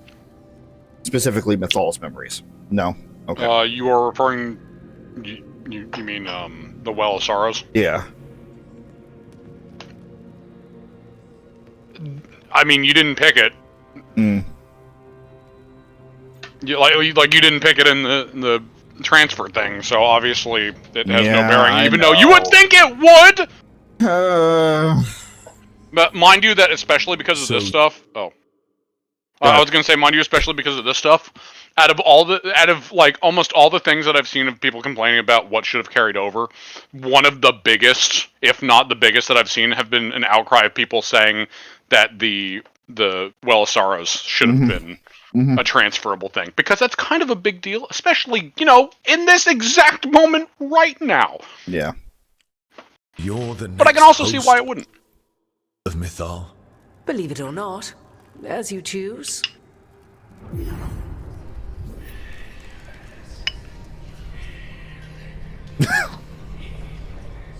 What? That was like how Elganon and Gillenane can talk in your head, but... 'Twas Mythal you heard, her echoes. Yet I am not the goddess returned. What are you, then? I once feared Mythal would consume me were I to carry her, but 'twas not so. I remain free-willed and mortal. What I now possess is but a spark of Mythal, shadowed memories through which to sift for meaning. As to our admixture, I suspect you have questions. No, I'd like to move on. She said the thing. No, I'd like to move. Yeah, not you too. Okay. You would have met Solas in the Inquisition, right? I did indeed.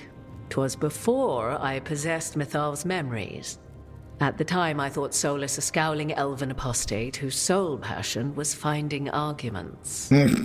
He heard me, in all my ignorance, expound on the histories of the elven people, explaining legends he had witnessed himself. Bet he loved that. It's Oh, not a yeah. memory that brings me pride. It brings him pride, though.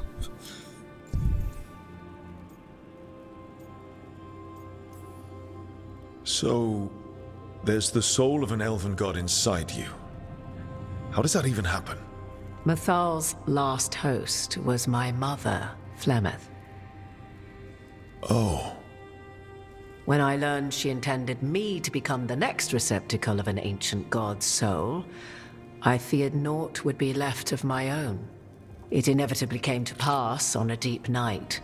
I was awakened by the presence of a blaze of magic in the shape of a woman who both was and was not my mother. I don't think I'd recover from that. Neither did I, at the start. Mythal's memories were both gift and burden, this blazing woman told me, but I must accept them of my own accord. The decision was paralyzing. What would it mean to become such a host? What would be lost if I refused? In the end, 'twas something in my mother's voice which guided me. What was that? Regret. Not the regret of a god, but of a mother who knew she would never see me again. And so, my mind remains my own. What I gained was knowledge, both Mythal's and of those who bore her. So you're your own, like, well of sorrows, in a sense. Just a collection of memories, but specifically Mythal's throughout the ages.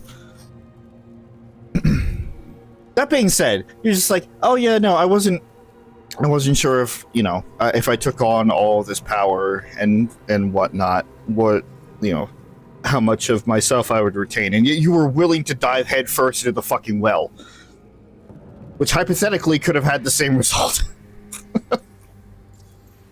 But again, that doesn't fucking exist, so I don't know why I keep going on about it. How can you carry Mythal's soul if you're not an elf? Her spark has sheltered within both elves and humans who were sympathetic to her in thought and circumstance. Mythal's last host was a woman wronged, trapped by those sworn to love her. We may readily imagine their kinship.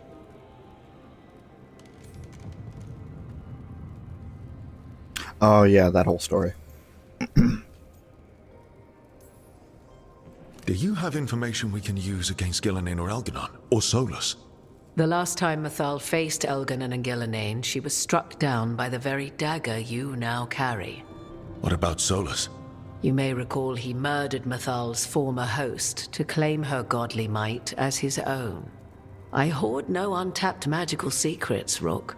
What I do possess, I share freely with you and the Veil Jumpers. All right. You didn't come out here just to tell me you're Mythal. I am not Mythal in her entirety, but yes, the Dreadwolf has occasion to visit you in dreams, where he portions out advice. And now, after finding his memories, you have peered into his deepest sorrows. Tell me then, what do you make of Solas?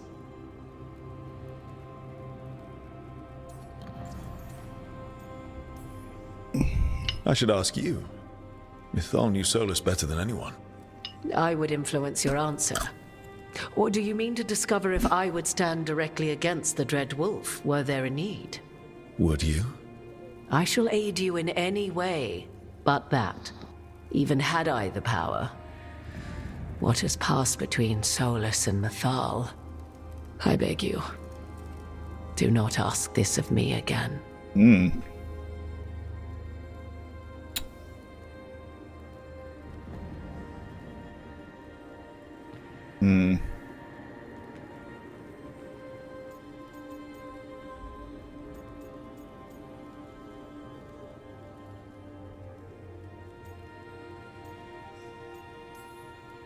Solas talks a lot about what has to be done, being forced to make hard choices. But it's like he's trying to talk himself into it. I think, deep down, he doesn't entirely believe what he's saying. 'Tis exactly like the old wolf to tie himself into the most intricate knots. 'Tis not malice which made Solas your opponent, but conviction, a belief that only he may halt what he set in motion. Yet Solas was once beloved of Mythal. 'Tis his very loyalty and love for his people that led to the tragedy we now face. You may be in a position to determine how it ends, more so than either of you might realize. Oh yeah, no fucking pressure. Well, that's not terrifying at all. You have been thrust into the lives of gods. Fate will have its way, whether or without our permission. Even more comforting, Morrigan. If you would shape the outcome of your battle, I've one last secret to share. When Mythal was struck down by the other gods, it was with her own lyrium dagger, the dagger you now carry. Solas recovered it from Elganon, and from it extracted a fragment of Mythal that had lain hidden within its depths. This fragment, a younger sister to the one I carry, if you will, resides here, in the crossroads. I can open the way for you. Find her, survive the encounter, and the essence you obtain will aid you in times to come.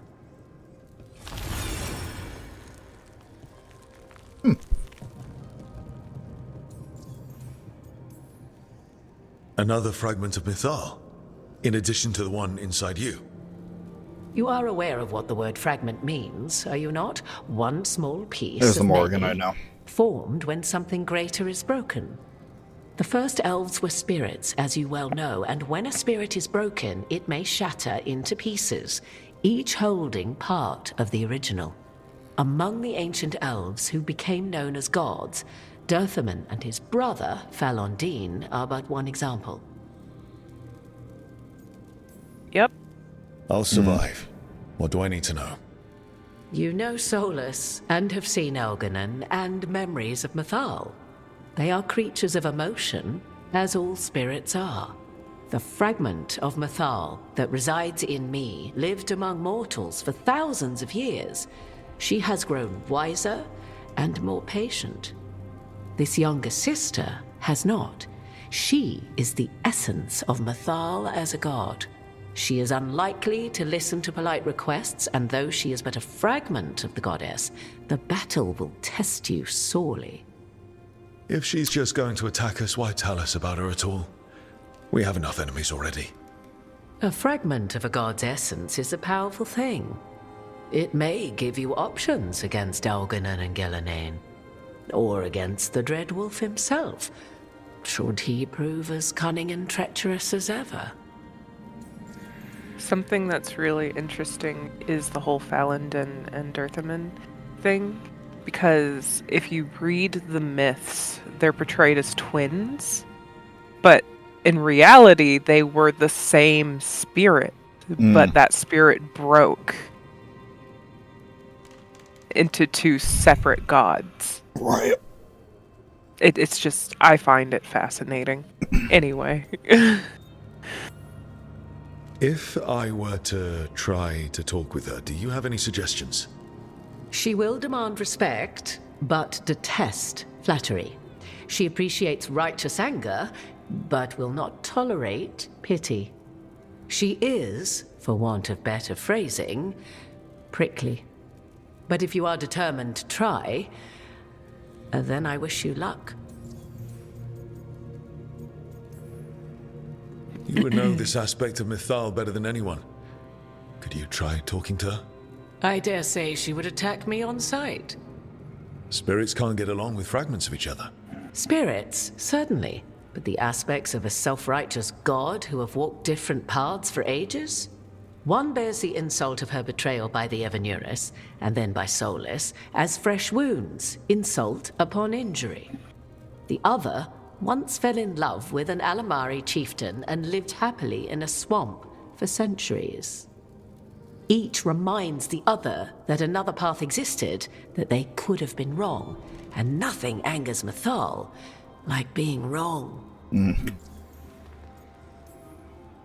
What kind of spirit was Mythal before she became an elf?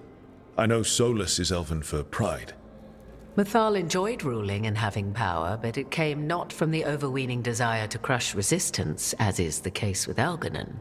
The emotion that inspired her might best be described as benevolence, a guiding hand, inclined to kindness. But like any spirit, when angered or twisted against her purpose, a more violent aspect arose. Where the Dreadwolf's wisdom gave way to pride when the world did not meet his standards, Mythal's benevolence gave way to retribution. After all, when kindness fails, the guilty must be punished. Thank you for the information, Morrigan. I only ask that you reflect upon what I have said. The Dreadwolf is not so apart from the world as he thinks. There, you have the advantage of him.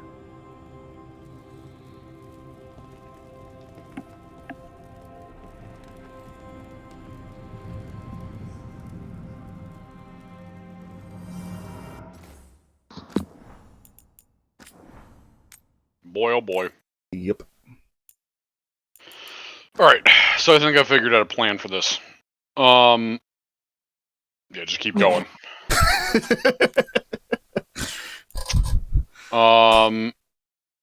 So what level are you? 30... That's wrong fucking button. Me, 36. So I'm going to give you a similar warning as I did for the other potential boss that we talked about before. Because the other potential boss, which is at the end of that, like, locked away spirit quest that we talked about, I remember us saying to you that that was about level 40. Wait, is that one 40 or 45? It was 40. The one at the end of this, potentially, is 45. Oh, okay, yeah. So, it's a situation of, like, based on the momentum that we've had this stream, I wouldn't be surprised if you wanted to see this through the end. I wanted to at least give you that warning beforehand, just in case you did want to hold it off. But at the same time, this game and the difficulty we have it on is fairly easy. That being said, it is entirely up to you, and we can always come back to this. It will not move, and you won't run out of time on it or anything. So, gotcha. We can visit this again if need be. But that's up to you. If you want to try to see it through to the end of this stream, we can. If you want to wait and level up more, we can also do that. I will support whatever you choose. Gotcha. I do not have a recommendation one way or the other. I will leave it to your discretion. I do that. That's level 40, 45, even though it says 40. I did just check. It is 45. Yeah, I got you. No, I just wanted that to... And then this is absolutely 45. The boss at the end of that one, funny enough, is 50. So just stop looking at the recommended level. Okay. That is the highest leveled boss in the game. Oh, fun. Outside of, like the final boss of the game. Right. Obviously. But I mean, also, casual reminder of the max level of the game is 50. So. Right, yeah. Okay. PJ? I did mention that. Oh, did you? I said potentially. Okay. I added that in there. I'm choosing my words carefully. I have a plan, trust me. Okay. I thought it out. So, the thing is the fact that, like, if we don't do this, it would be the end of the stream. Because we don't have any more side shit, so it's going to be the next story beat. Prevail. I guess we could do more story beats right now. No, I have to wake up early. I figured. We're getting close to where Morrigan said that other fragment of Mythal was. Yeah, what we're gonna do is that we're just gonna get a little peek and see what I can do. Oh, hey, shiny. Oh, hey, shiny. Okay, I'm gonna need you to clarify that because that's important. If a peak versus actually doing it, that is two very important distinctions that I need you to clarify on. You can't get that yet. Okay.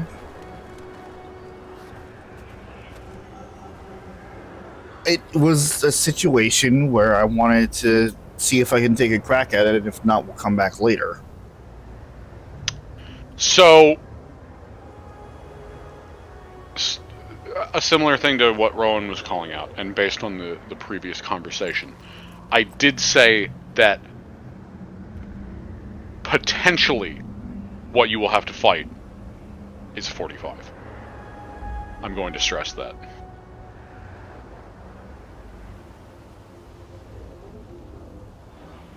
In big, bold letters. Mm-hmm. Choices! Red text, potentially. No, in big, bold letters, choices! How about that? Oh. Okay. Did you figure something out? Well, I understand. So. I'm basically spelling it out. I understand the fucking context now. Yeah. Potentially, and then, again, big, bold letters, choices. It's not something where you're just... listen, this isn't a Monster Hunter fight where you walk up, there's a cutscene, and then you start a fight. This isn't Monster Hunter. This is Dragon Age. I know. Okay. A lot of Monster Hunter. Okay. There's gonna be some talk no jutsu. Gotcha. So, like, it's gonna be a commitment if we're doing this. Yes. You are Rook. I guess we're doing. I have seen you and your companions. We made ourselves bodies to be like humans, but I never expected to see humans scurrying about in the Dread Wolf's crossroads. And you know who I am. Mythal. The part of me that survived betrayal by the rest of the Evanuris, if this can be called surviving. Solas. He drew me from the dagger that struck me down, but what is left of me can only survive here. I cannot return to the world, and even the true Fade is denied me. All I can do is watch. Why are you here? To beg me to give up what remains of myself to help you defeat the monsters Elganan and Gillinane have become? Or do you simply think yourself ready to fight a god? Also, I want to say this now, so it's not accidentally missed later on. The save you made before this, after whatever happens, I need you to not save over that. Okay. I need you to make a new save. And I'll explain later, but okay. I wanted to say it now so it's not like a situation where we go through the whole thing and then I forget to mention it and you save over it and then there's that whole headache. Right. So just Just we need a save right before this. That's all I wanted to say. We need to keep one. I came here to ask for your help.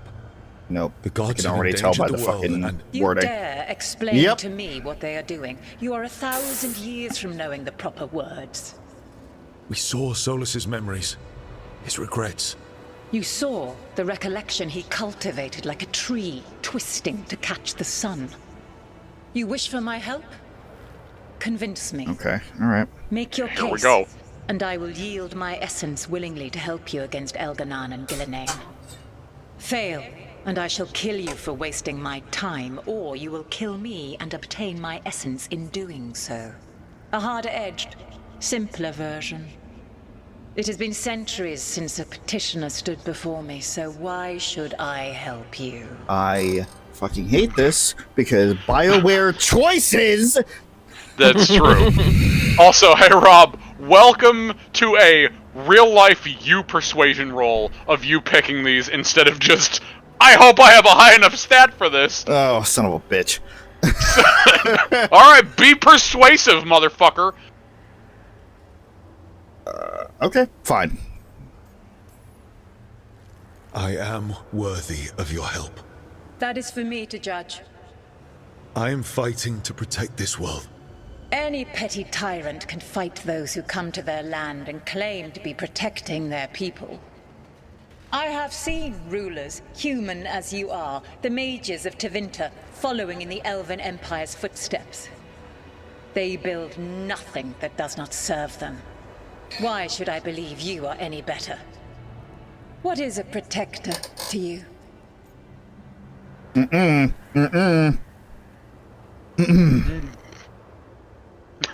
I can hear you smacking your own hand for just going over it. It's like you punching your subconscious. Like, nope!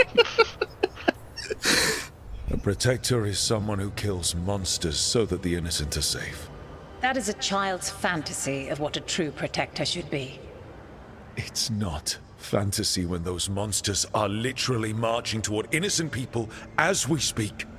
Not bad, but not enough. Let us speak of something else. Okay. Oh, so we have to do. Oh, okay, all right. Hey, Rob, you know what this reminds me of? What? Morinth. You know I'm right. Yeah, I know. That's a recent fucking mirror that I can pull out here. You can't want Elganon and Gillenane to rule the world. Not after what they did to you. I ruled alongside them for centuries. I bear them no love now, and they were ever flawed, as all rulers are. Yet the world needs rulers. So set the Blight aside and tell me why I should help you topple them.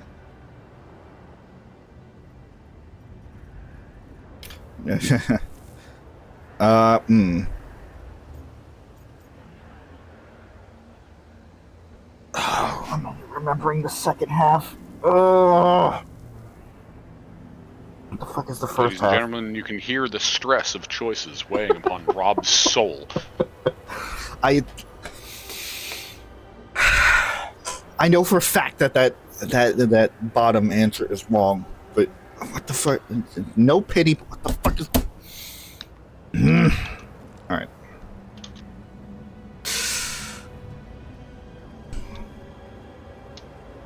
Guns. Side.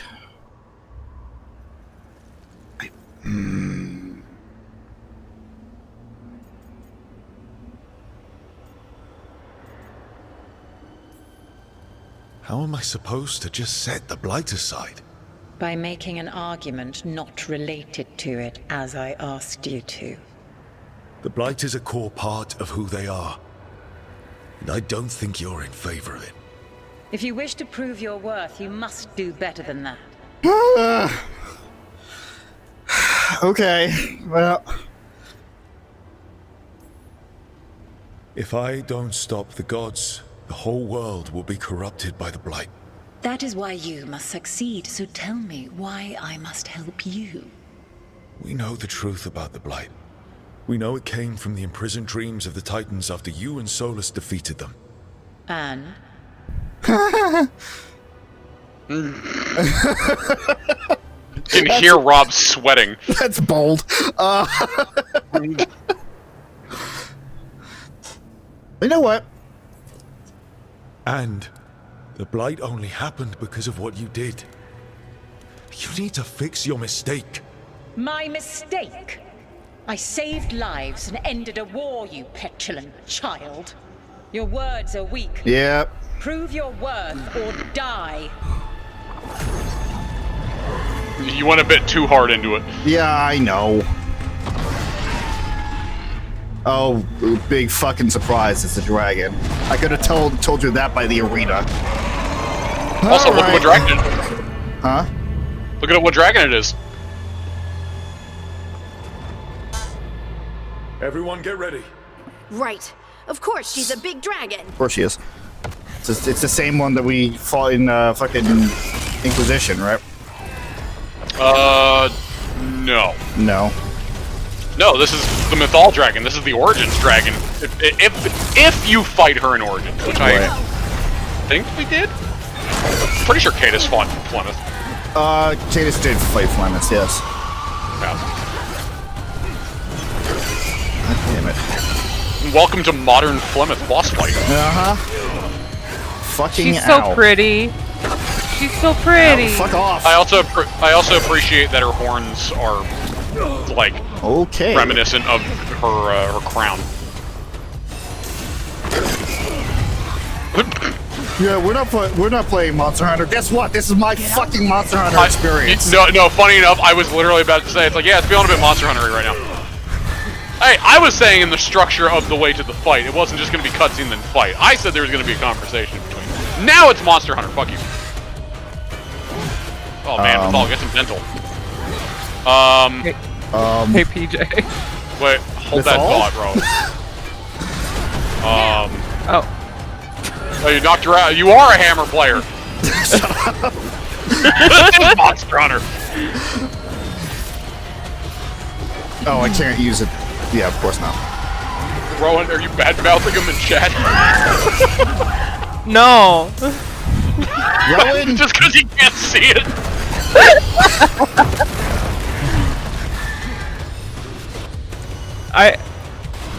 Most of it's at you directly, to be fair. I just don't know if I just thought that was reading pretty it. bold to put into the chat.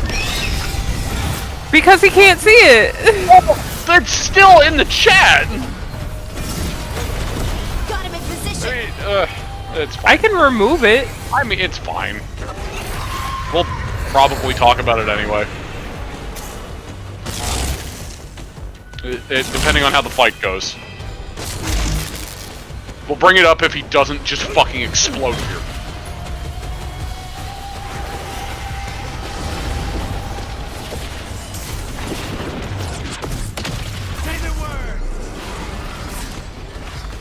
Oh, lovely. Gotta love your add-ons. Oh.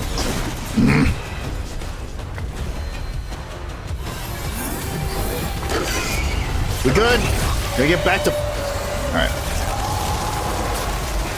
Totally not She's pissed so right cool. now.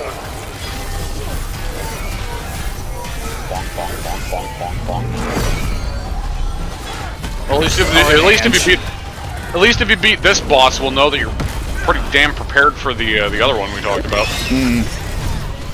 True. Which again, as I said, we are on an easier difficult. I know it's not the easiest, but we are on an easier one that definitely shows itself.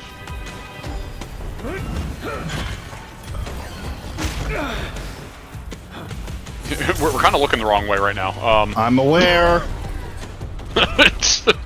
I was waiting for a dragon to steamroll through the fucking camera.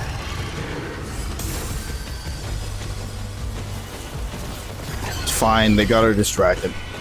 Thankfully, it's chewing on a coffee bean right now. Shut up. Poor Lucanus.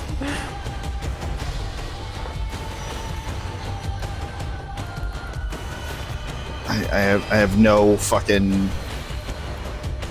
I have no combos. Rowan, I didn't scold you. I'm just making sure you're careful. I'm being careful. Also, most of my responses were at you directly. I know. Uh-oh. Okay, I don't know if you saw them. I saw them. Okay.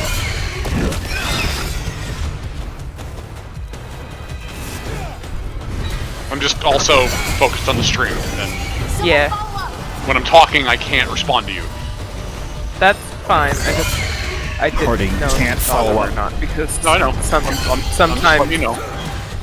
sometimes I you don't miss. see. Yeah. I don't blame you. I'm just explaining. Yeah, so am I. No big deal. Communication. Hooray! Hooray! That's As Jason Superman into the dragon. That's terrible for your knees. That alone isn't terrible for his knees. The fact that he's done that probably like 25 times now is terrible for his knees.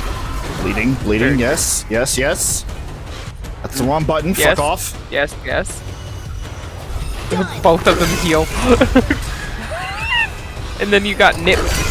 It's alright. Don't forget before it dies to try to break one of its horns. We can use that. Oh, shut up. Its tail also looks severable. Yeah, it does.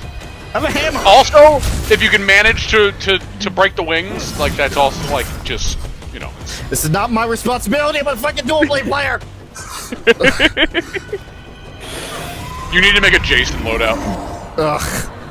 I am not learning hammer for that. Oh, please, you know it would be great sword. It would be great sword with a sub of hammer, and you know it. Fuck. Understood. Just getting pelted by just health potion. Okay. I love that they just throw potions at you. Yeah. Welcome to rogue healing. Don't just stand there. You think that's bad? The fucking warriors just scream at you. Yeah, that's true. Mages use healing magic. Rogues just throw glass balls at you that have healing properties in them. Warriors? Oh! And all of a sudden your wounds start closing. You scare them close. Yeah. Oh no! Fucking. It's fine. We see here the three ranks. We see here the 3 ranks of persuasion, deception, and intimidation. Also, I will have you know that I input the fucking inputs for trying to heal in Monster Hunter because we were talking about it. Great. Oh, please, you know we're gonna end up playing that after this anyway. Oh, hush. Listen, okay, hold on. Alright, Mythal Dragon fight? Yeah. We got Hawk Arm. Or Grey Ward. Grey Ward? No, Blood Dragon. Because of No, you are very correct. It would be the Blood Dragon. No, fuck you. Fuck you. She's just flying above you, just. I'm and do you're it again. just hitting like, I hate you!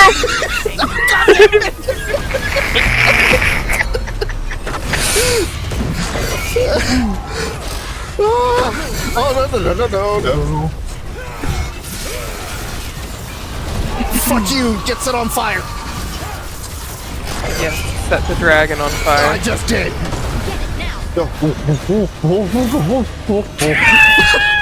Shut your mouth.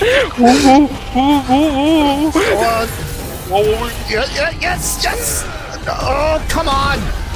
Hey, Rowan, should we remind him he's stressing out over not that much because he's sitting on 2 revives? How about you shut your mouth? Yeah. How about you shut your goddamn mouth? Oh, hey, High look, Dragon you has did been defeated. Carve it. Yeah, carve it. Okay. That was Lords of Fortune strength. Of course it was. It was a dragon fight. Yeah, all dragon fights give Lords of Fortune. I don't know how the fuck they heard about this, but yeah. Kosh told him. It's ours. Didn't even know they weren't here. Essence of a god.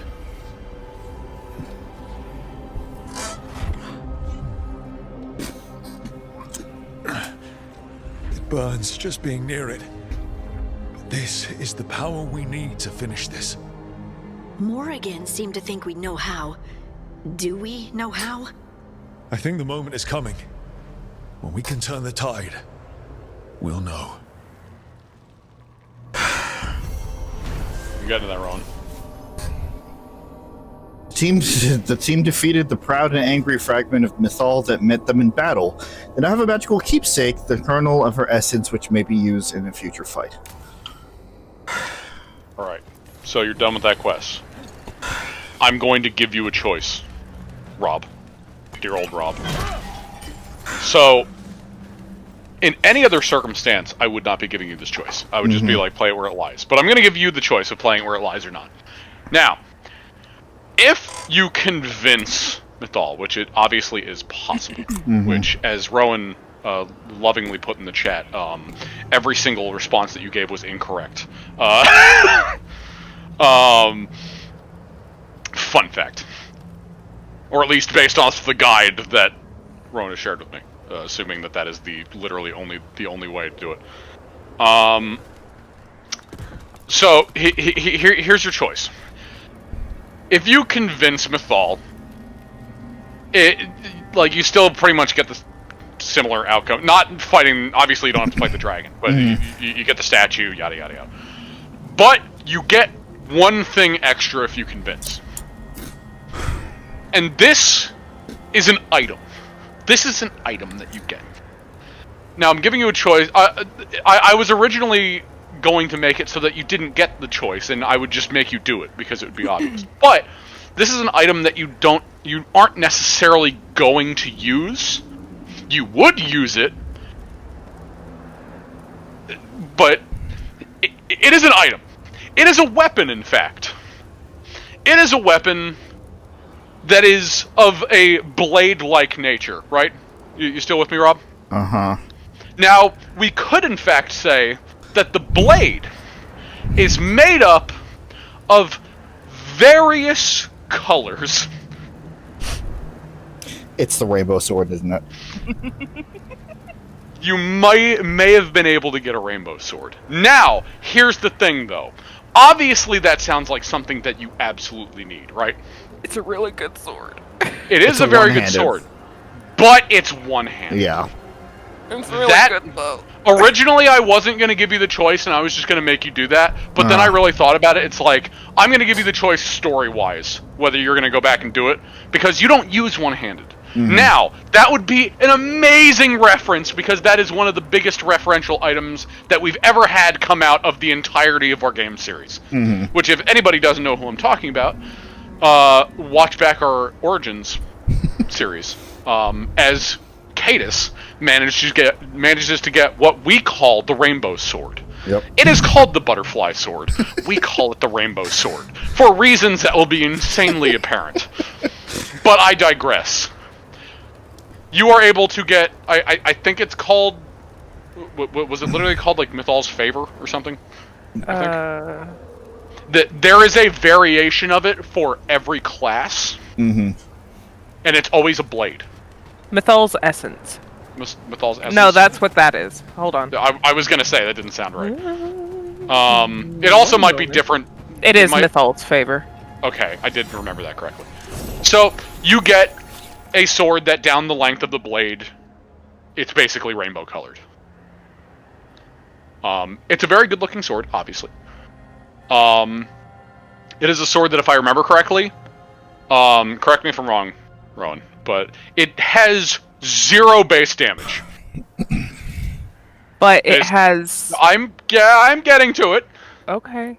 It has 0 base damage, but it does about, I want to say 40 of every type of elemental damage.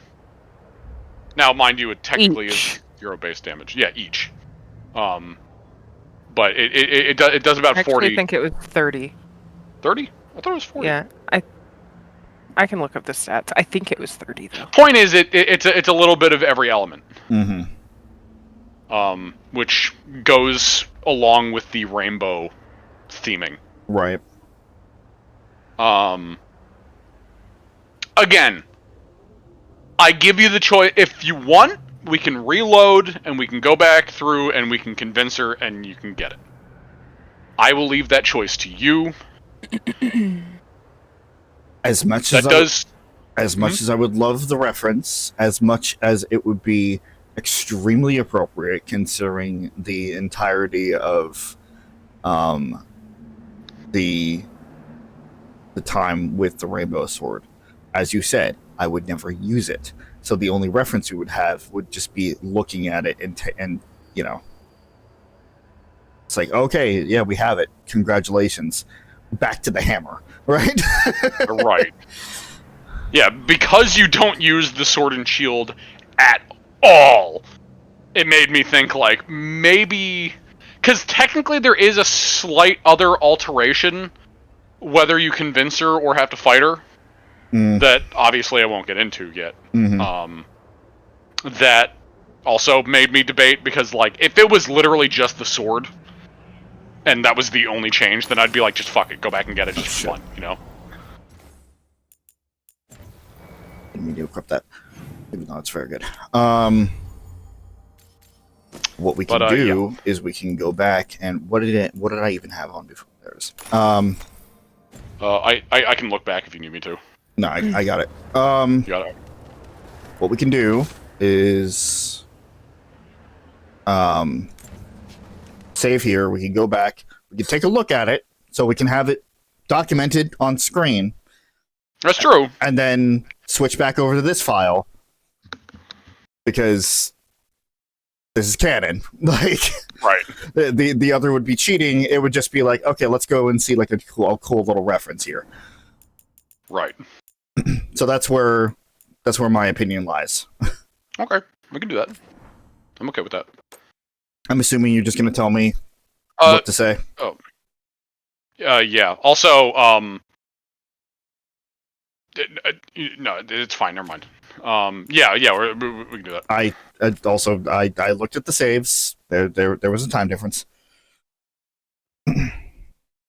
No, that was gonna be me fucking yelling at you because of my OCD based on where Morrigan said that other fragment of Mythal was. What? PJ, we were both wrong. Is it 80? It's 80. Okay. I was thinking that it was gonna be 40, but 80 also stuck in my head. I thought it was because we had something that doubled it. I was wrong. I guess it was doubled it beyond that, which would have made it 160. So it was 80. You are Rook. And it's actually called I have Mythal's seen Light.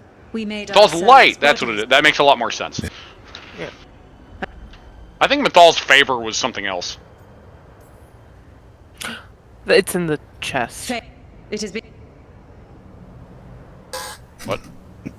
It's in the chest that we have to go around and get in this area. The low health thing? The thing called Mythal's Favor? Uh-huh. Okay. You weren't. I wasn't sure what you were referring to. Okay. So. Do you have this, Rowan? Yeah. Or should I? Okay. So, you can pick any of the 4 other than Forget It, I'll Fight You. Any of those 4 you can pick. I figured.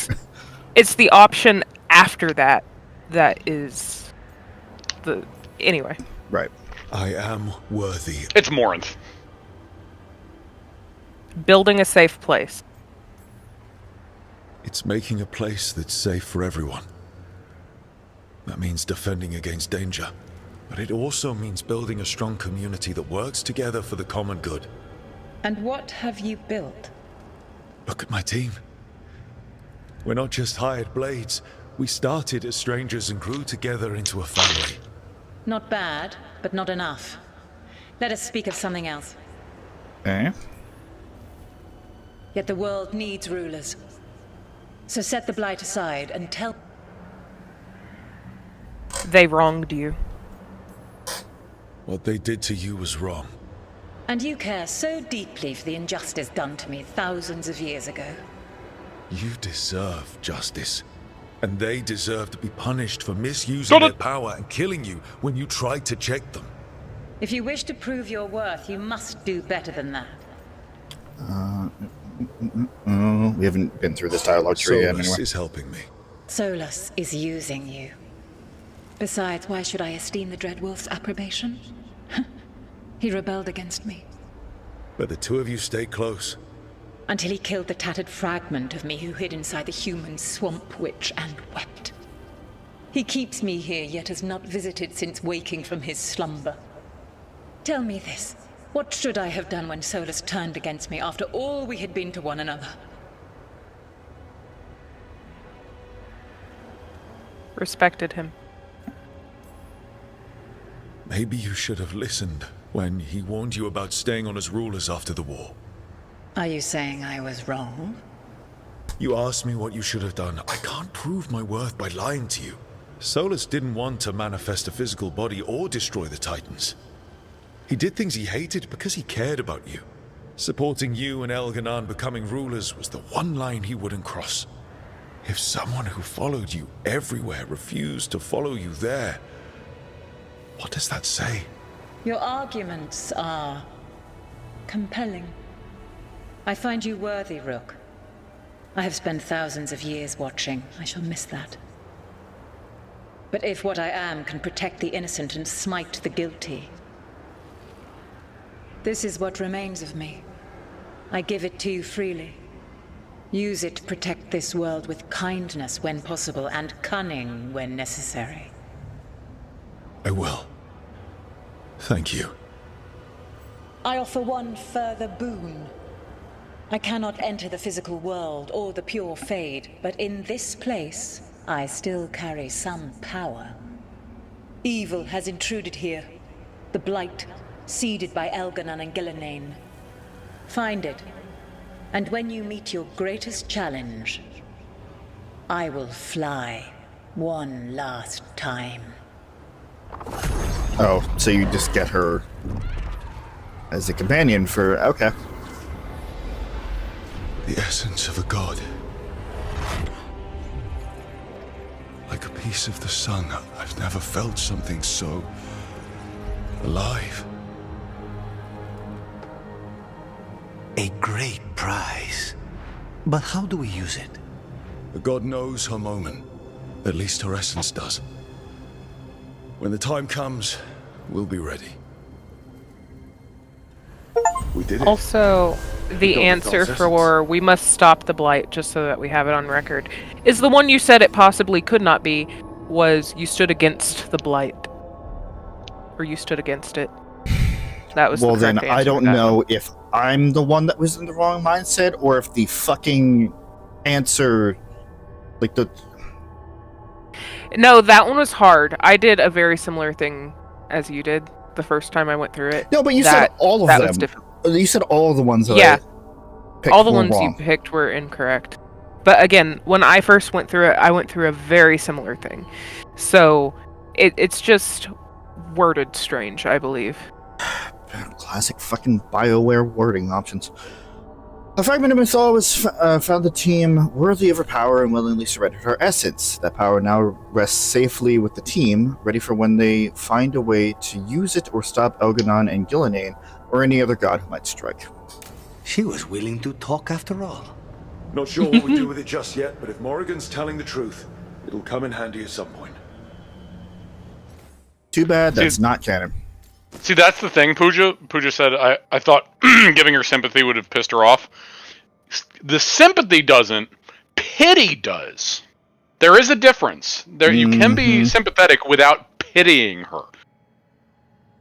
Once again, who the fuck knows what the actual dialogue is going to be out of some of these answers? That is also true. The dialogue wheel will always have its bad moments. But to be fair, it's still hard because they try to prep you by saying it's like you need to say all the right things. Okay. It's been so long. How do I? Yeah, I did. Yeah, you equipped it. How do I? Okay, excuse me. Down on the D-pad. Oh. Okay. As I said, it was a blade that was colored. It's the closest thing to a rainbow sword we've seen since Origins, so... Yeah.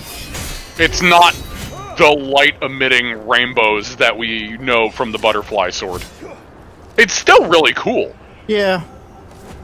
And so, its ability, like, its stats, like, what it does is awesome. Yeah. It's funny, though, because I remember, and I know Rowan's going to laugh at this, too, because I remember specifically the reason I pointed out why it has 0 base damage Rowan, what were you trying to do? You were trying to like break an obstacle with it, and you couldn't because technically you were doing no damage because there's no physical damage. I was trying to break a a barrel or something. Yeah, by you just can't break hitting barrels it. with it because it technically does no damage. Jesus. Which is really incredibly funny. silly. So, It is. are we keeping this outcome? No. No.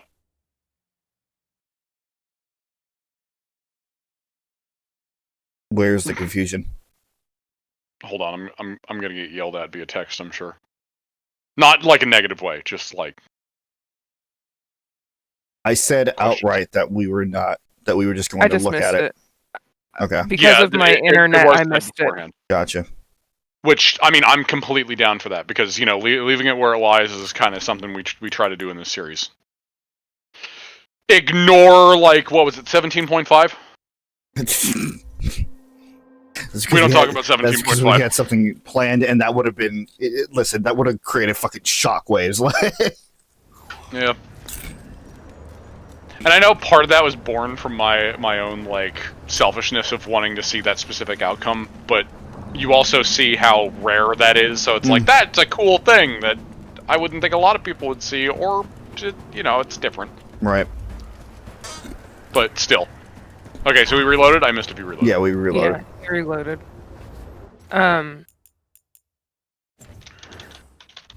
If you go...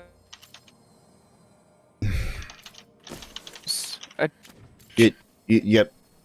Whoa.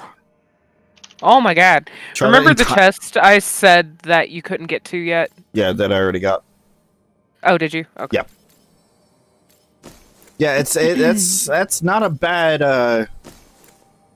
it's not a bad piece there. Wait, oh, but that wasn't called Mythal's Favor. So then what was called Mythal's Favor? Something was called Mythal's Favor. I forget. Oh well. I could be thinking of something throughout the entirety of all 4 games. I don't remember. It's fine. Mythal's Favor was a revival bomb in 2. Is that what that was? Maybe that's what that was. Yeah. Alright.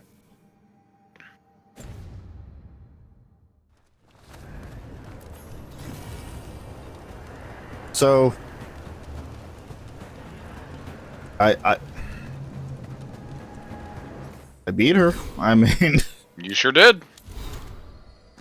And hey, I guess something else that you get for this outcome, I didn't actually see if it happened.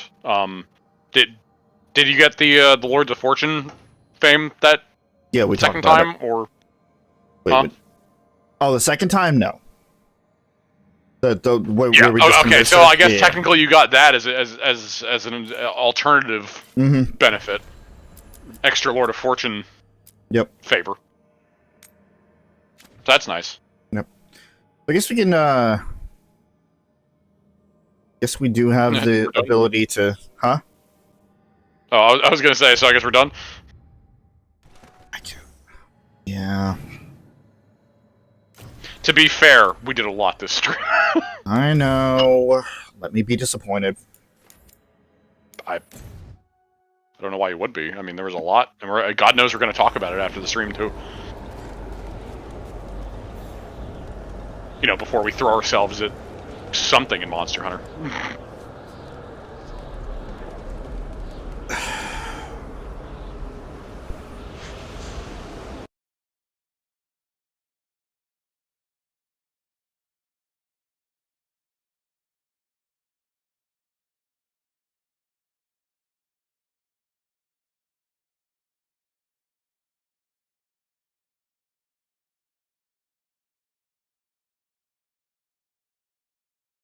Got you. Okay.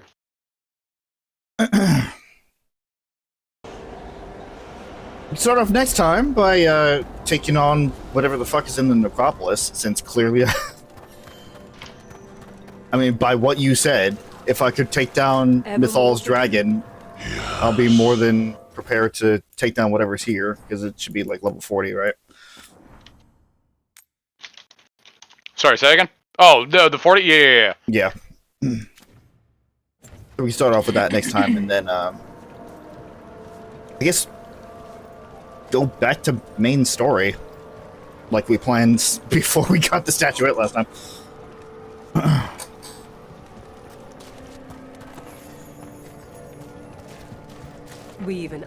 Yeah, I mean, we knew that it was going to be probably mostly Lauren talking today. It was good shit, though. Like, that's the good shit. Just one of those things was like, okay, we got some lore done. Let me go and like hit some things. I see. Okay. Yeah, I wanted a balance of it, but yeah, I knew what we were getting into. I just got to wait another week. I think in the long run you'll be happy about this. I am excited for the next boss though, because I love that motherfucker aesthetically. Let me tell you. He's like it's one of my favorite enemies aesthetically in the game, which will be when I saw it, I got so excited to show PJ. I'm like, you need to see this. Yeah. All right. Well, we have to head back to Docktown, and then we also have to talk to Davrin as well for the 2 main story missions. So, and then obviously again take down whatever's in the necropolis. So we'll have a lot planned for next time. And again, in terms of numbers, in terms of levels of where we are and numbers of strength right now, I'd say we're doing pretty damn well. So what we doing? Yep. And as you said, there's still the rest of the game, so there's a lot more.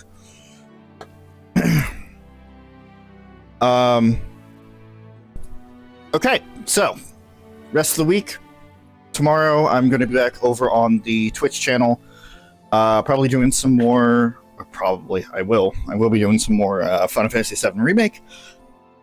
Finish up the main story last time, so we're going to be heading into Integrate and tackling Yuffie's story. I'd say maybe that will absolutely take like at least 2 streams, unless again the minigame aspect is not important, which, considering I've already done it once, I technically don't need to do it again. It's true. Which we love that. We love that mentality. So I don't know how much time that would shave off. Maybe I could do it all in one shot. We'll see.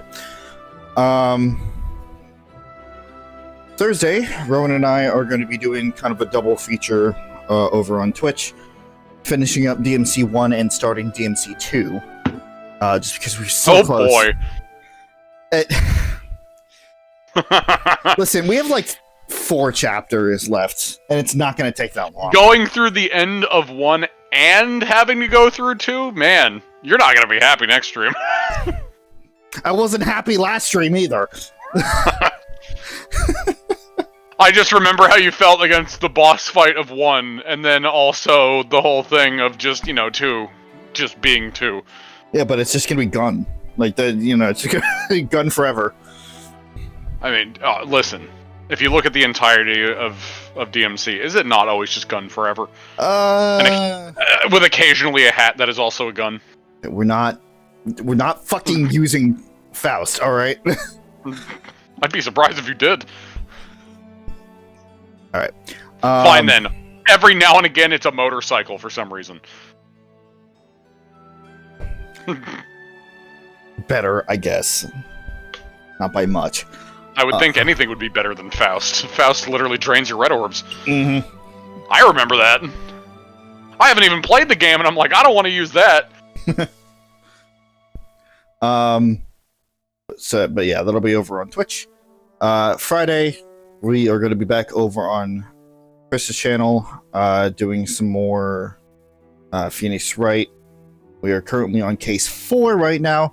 We have entered the first trial day and have been introduced to Von Karma. So get your throat prepared for that again there, PJ. Yeah. Listen, I love him. I love him dearly. I kind of went into it with no prep, and honestly, I don't even remember how I used to prep for that kind of voice. Because I used to do the Garen thing fine. Of course, that was also before I necessarily had throat damage. Well, it was like in the middle of when it was damaging my throat. Right. So the throat damage is definitely part of it.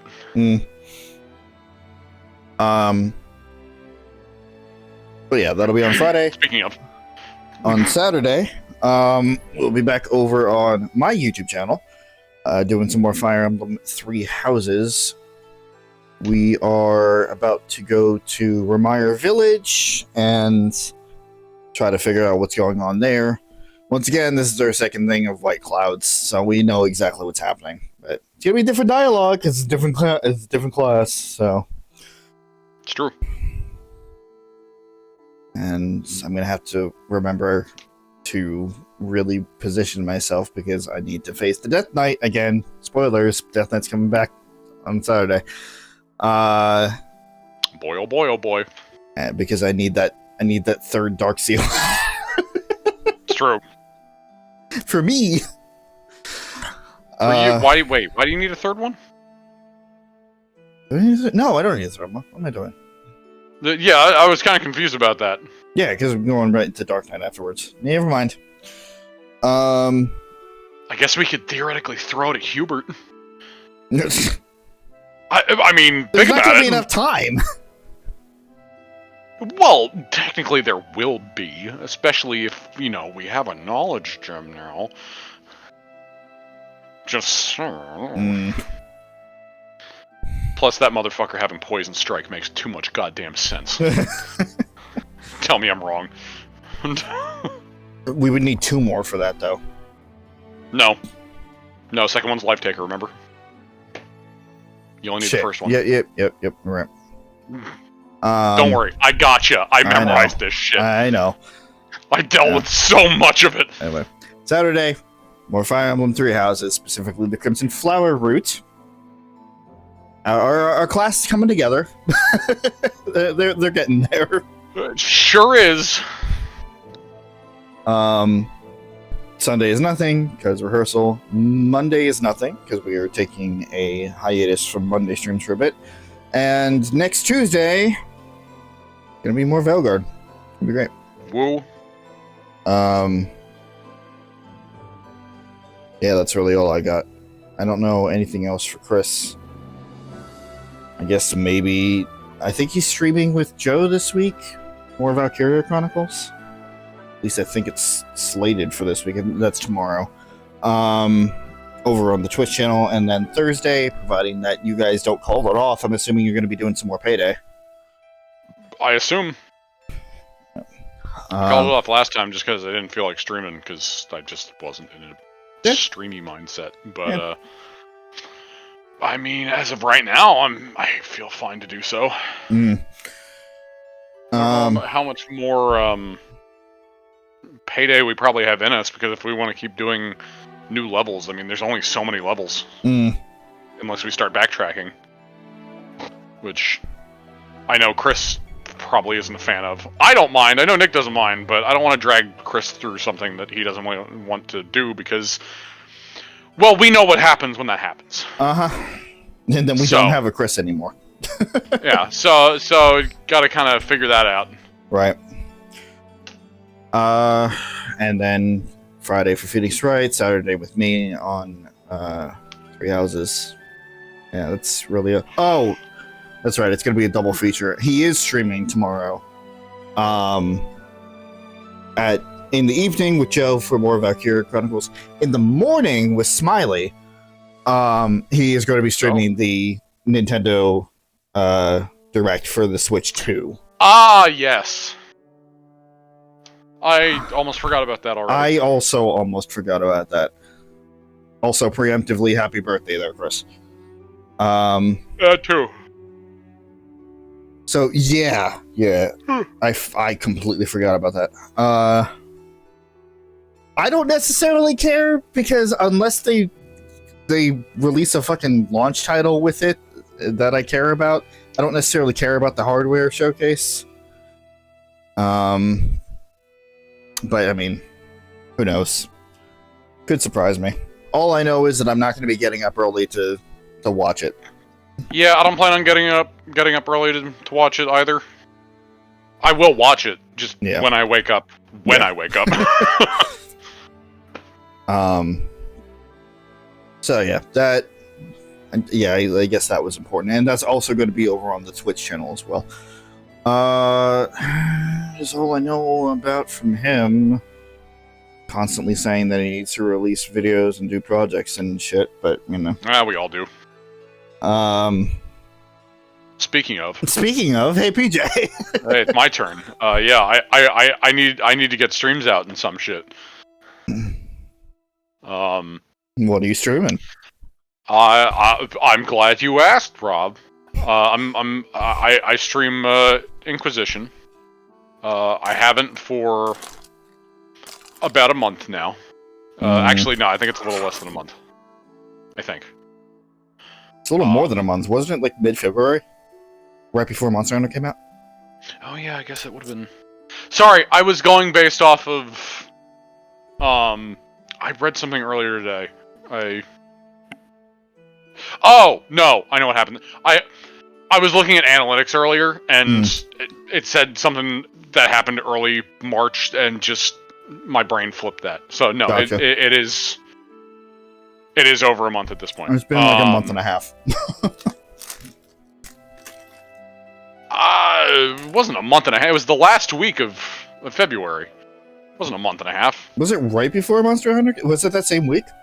Yeah, I believe so. Okay, yeah, then it's been just over a month. I'm pretty sure it was. If not, then it would have been the week, but a bit over a month, regardless. But I need to get back to it. I need to figure out when to get back to it between the Monster Hunter Wilds hype and Rowan's schedule, because Rowan joins me for that, which I'm very happy about. Which I don't know if I should use my freedom on Wednesdays now, because I know that that's usually more open for Rowan. I've been trying to figure that out, because I know Mondays are kind of rough. Oh boy, all three of us streaming different things. Mondays are my long day. Yeah, that's the thing. So, and because they've been fairly consistent, it might be a thing where now with my new freedom on Wednesdays... to be consistent. Huh? That will continue to be consistent. Yeah, so I might have to change... Once again, I may have to change my schedule. So maybe it'll be a Wednesday thing, which honestly will be harder to do on my end, because that's between all of the streams. No, you'd be streaming from Tuesday to Friday. Yeah. Or Tuesday to Saturday. Well, Saturday. Yeah, that was the nice thing about Mondays. I had that Sunday break. And then Wednesday break. But if that's what I have to do, that's what I have to do. I don't know when that's going to be. Just stay tuned. I can do it now, so I will at some point. Maybe I'll just say fuck it and stream. Like, they're similar to Rise before it. I may just decide to stream Wilds. I would have to figure it out. I know for Rise I wanted to do a Monster Hunter Roulette thing. That could theoretically happen for Wilds, less likely in the beginning before all the stuff is out, because, you know, still building up shit right now.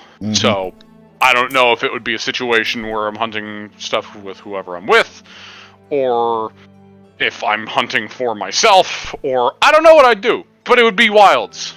It might not be the most exciting, but at least I'll be streaming. But, again, this is all hypothetical. You just gotta keep an eye out, and I'll try to figure something out.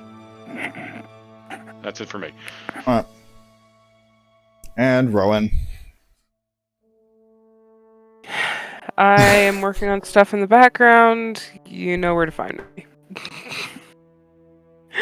I figure I'll give you the microphone for your 2 lines and then take it back.